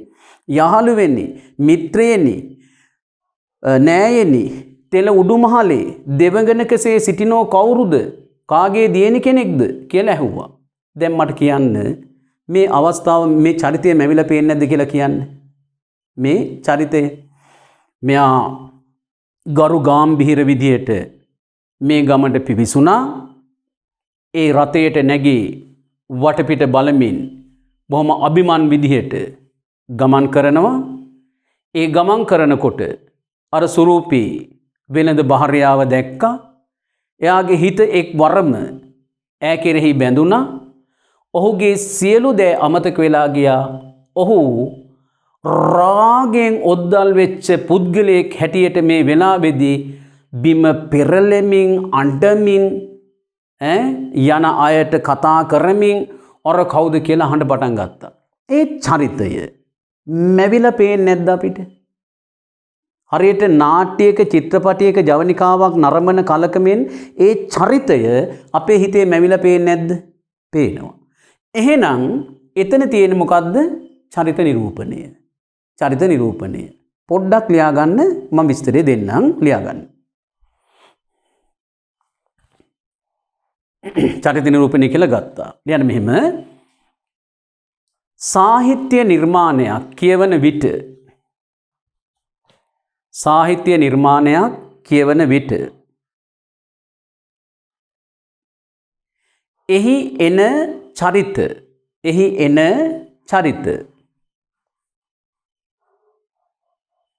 කියවන්නාගේ සිතෙහි, කියවන්න කියන්නේ පාඨකය, කියවන්නාගේ සිතෙහි චිත්ත රූප නැංවෙන ලෙස, චිත්ත රූප නැංවෙන ලෙස, චිත්ත කියන්නේ සිත, රූප කියන්නේ මැවී පෙනීම, චිත්ත රූප නංවන ලෙස එනම් සිතෙහි මැවී පෙනෙන ලෙස, සිතේ මැවී පෙනෙන ලෙස අදාළ චරිතය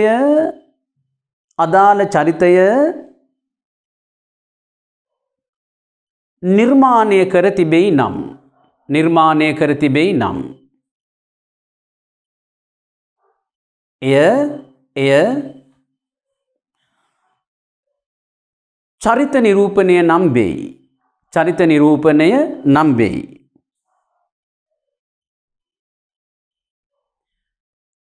සිව නම් අමාත්‍යවරයා, සිව නම් අමාත්‍යවරයා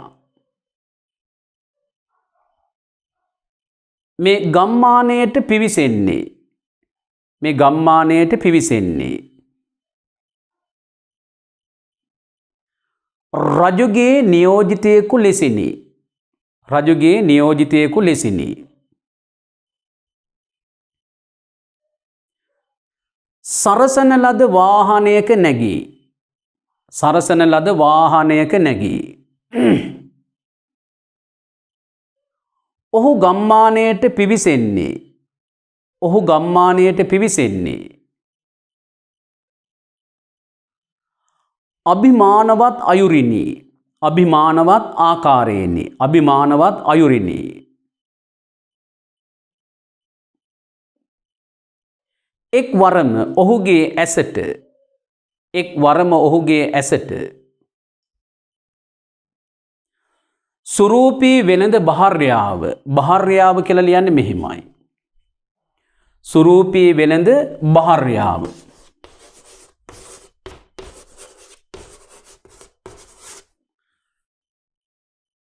එහෙම ලියන්න පුළුවන්.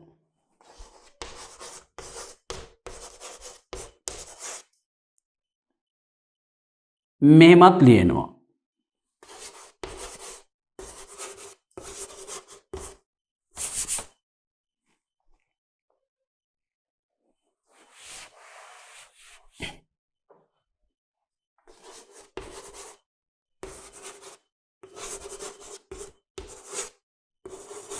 මෙහෙමත් ලියනවා.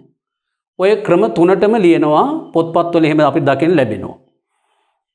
මෙන්න මේ ක්‍රමයට ලියනවා හොඳට මතක තියාගන්න. භාර්යාව, ආර්යාව, ආචාර්ය, කාර්ය, කාර්යාලය ඔය වගේ වචන ලියනකොට යයන්න තමයි ඉස්සලා දාන්නේ යන්සි පස්සේ දාන්නේ. යයන්න ඉස්සල්ලා යන්සි පස්සේ. ඒකල රේපේ දාන්නේ යයන්නට උඩින් එහෙම නෙවෙයි. යන්සේට උඩින්. මේ වගේ මේ බලන්නකෝ. ආචාර්ය කිව්වොත් මේ ක්‍රමෙට ලියන හැටි මේ කියන්නේ දැන් එන්ටුනේ මොකද්ද ඉස්සරහට යයන්න. ඊට පස්සේ එන්නේ යන්සය. අර්ථයෙන් තමයි රේපය ගන්නෙ. රේපය යයනට උඩින් එහෙම නෙවෙයි දාන්නේ. යන්සයට උඩින්. ආචාර්ය. ඔන්න ඔය විදිහට. පටලලා ලියා ගන්න එපා. හරියට අකුරු ලියන්න පුරුදු වෙන්න ඕන. මොකද නිවැරදි අක්ෂර වින්‍යාසයේ සහිත පදපේළිය තෝරන්න කියලාත් අපිට ප්‍රශ්නයක් ඇහෙනවා. නිවැරදි අක්ෂර වින්‍යාසයේ සහිත පදපේළිය තෝරන්න කියලාත් අපිට අර සිංහල ව්‍යාකරණ බහුවර්ණ ප්‍රශ්න පත්‍රයේ ප්‍රශ්න 20න් එකක් ඇහෙනවා. එතකොට මේවත් දැනගෙන යන්න හැම අංශයක්ම ආවරණය වෙන විදිහට යන්න. එතකොට හරි. right. එතකොට මම දැනුවත් කරමින් හිටියේ පවසමින් හිටියේ වෙළඳ භාර්යාව ඇස ගැටෙයි. ඇස ගැටෙයි. ඒ අවස්ථාවේදී අමාත්‍යවරයා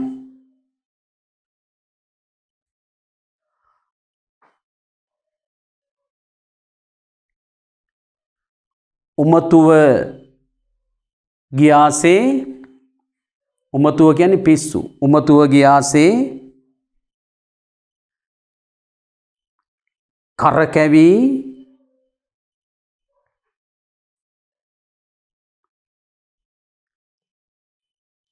අඬමින්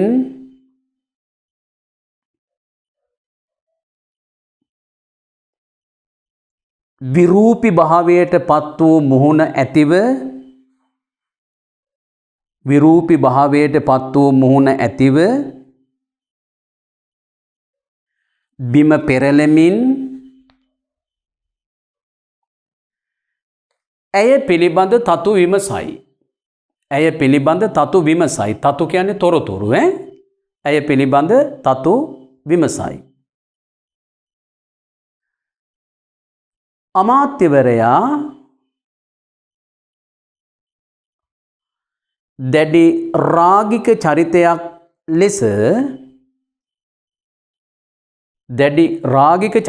ලෙස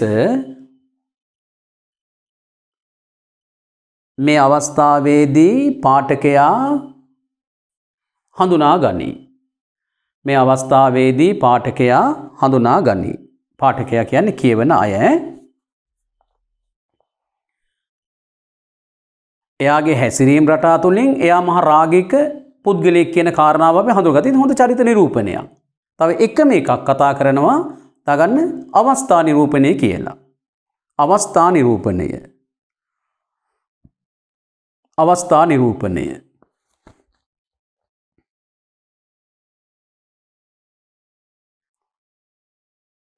දැන් අපි ගත්තොත් අර වෙළඳ භාර්යාව ඉන්නවනේ. දැන් ඒ වෙළඳ භාර්යාව නාලා පිරිසිදු වෙලා අලුත් වස්ත්‍රාභරණ වලින් සැරසිලා උඩුමහලේ සිට දාසියන් පිරිවරාගෙන එක දාසියකගේ ඇඟ එල්බගෙන ඇඟට මෙහෙම අත තියලා මේ උඩුකය පමණක් මෙහෙම පහතට පෙනෙන ලෙස බලා සිටිනවා. ඒක අවස්ථාවක්.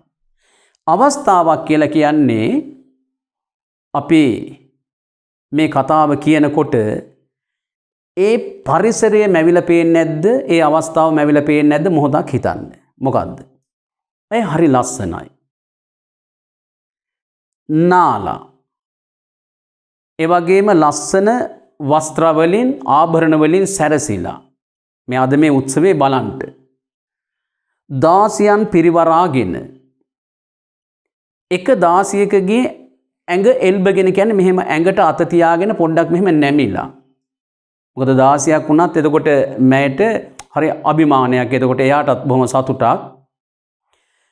මෙහෙම කරලා බලනවා. චිත්‍රපටයක අවස්ථාවක් බලන කල මෙන් මේ අවස්ථාව අපේ මනසේ මැවිලා පේනවා. ඒ බඳු අවස්ථාවලට අපි කියන්නේ අවස්ථා නිරූපණය කියලා. පැහැදිලි? එහෙනම් අවස්ථා නිරූපණය කියලා දැම්මා. ලියන්න මෙහෙම. වෙළඳ භාර්යාව. භාර්යාව කියන හැටි ලියන හැටි දැන් මම කියලා දුන්නා ක්‍රම තුනක්. වෙළඳ භාර්යාව. නා ස්නානය කරලා. ඉස්සෝදා. සියලු ආභරණ වලින් සැරසී. සියලු කියනකොට දන්තජ ලයනට පාපිල්ල. හුඟක් අයට මේ සියලු කියලා ලියනකොට පැටලෙනවා. පටල ගන්නවා. සියලු කියලා මෙහෙම ලියන්න එපා. මේක වැරදි. එහෙනම් සියලු කියලා ලියවෙන්න ඕනේ මෙහෙම.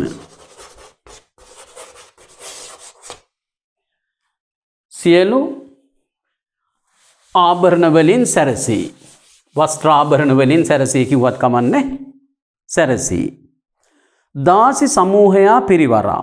පිරිවරා කියන්නේ වට කරගෙන කියන අර්ථය ගන්න පුළුවන්. එක් දාසියකගේ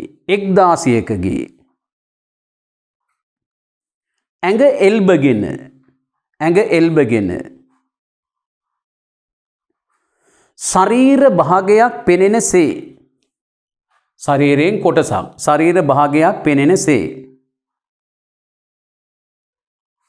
මතු මහල් තෙලෙහි. මතු මහල් තලාවෙ තෙලෙහි. උත්සව බලබලා සිටියහ. උත්සව බලබලා සිටියහ.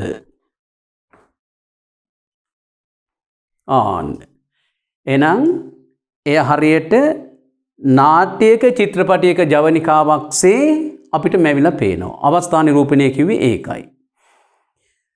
දැන් පුතේ දුවේ අද දවසේ පාඩම නිමා කරන්නට යන්නේ. අද දවසේදී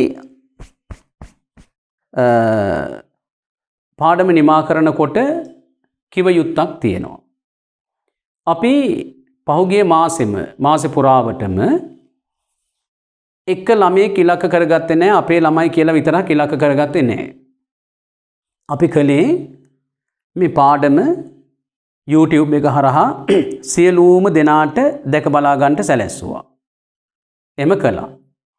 හැබැයි මේ දෙසැම්බර් මාසයේ සිට ඒ ක්‍රමයේ සපුරා වෙනස් වෙනවා. ඒ රටාව වෙනස් වෙනවා.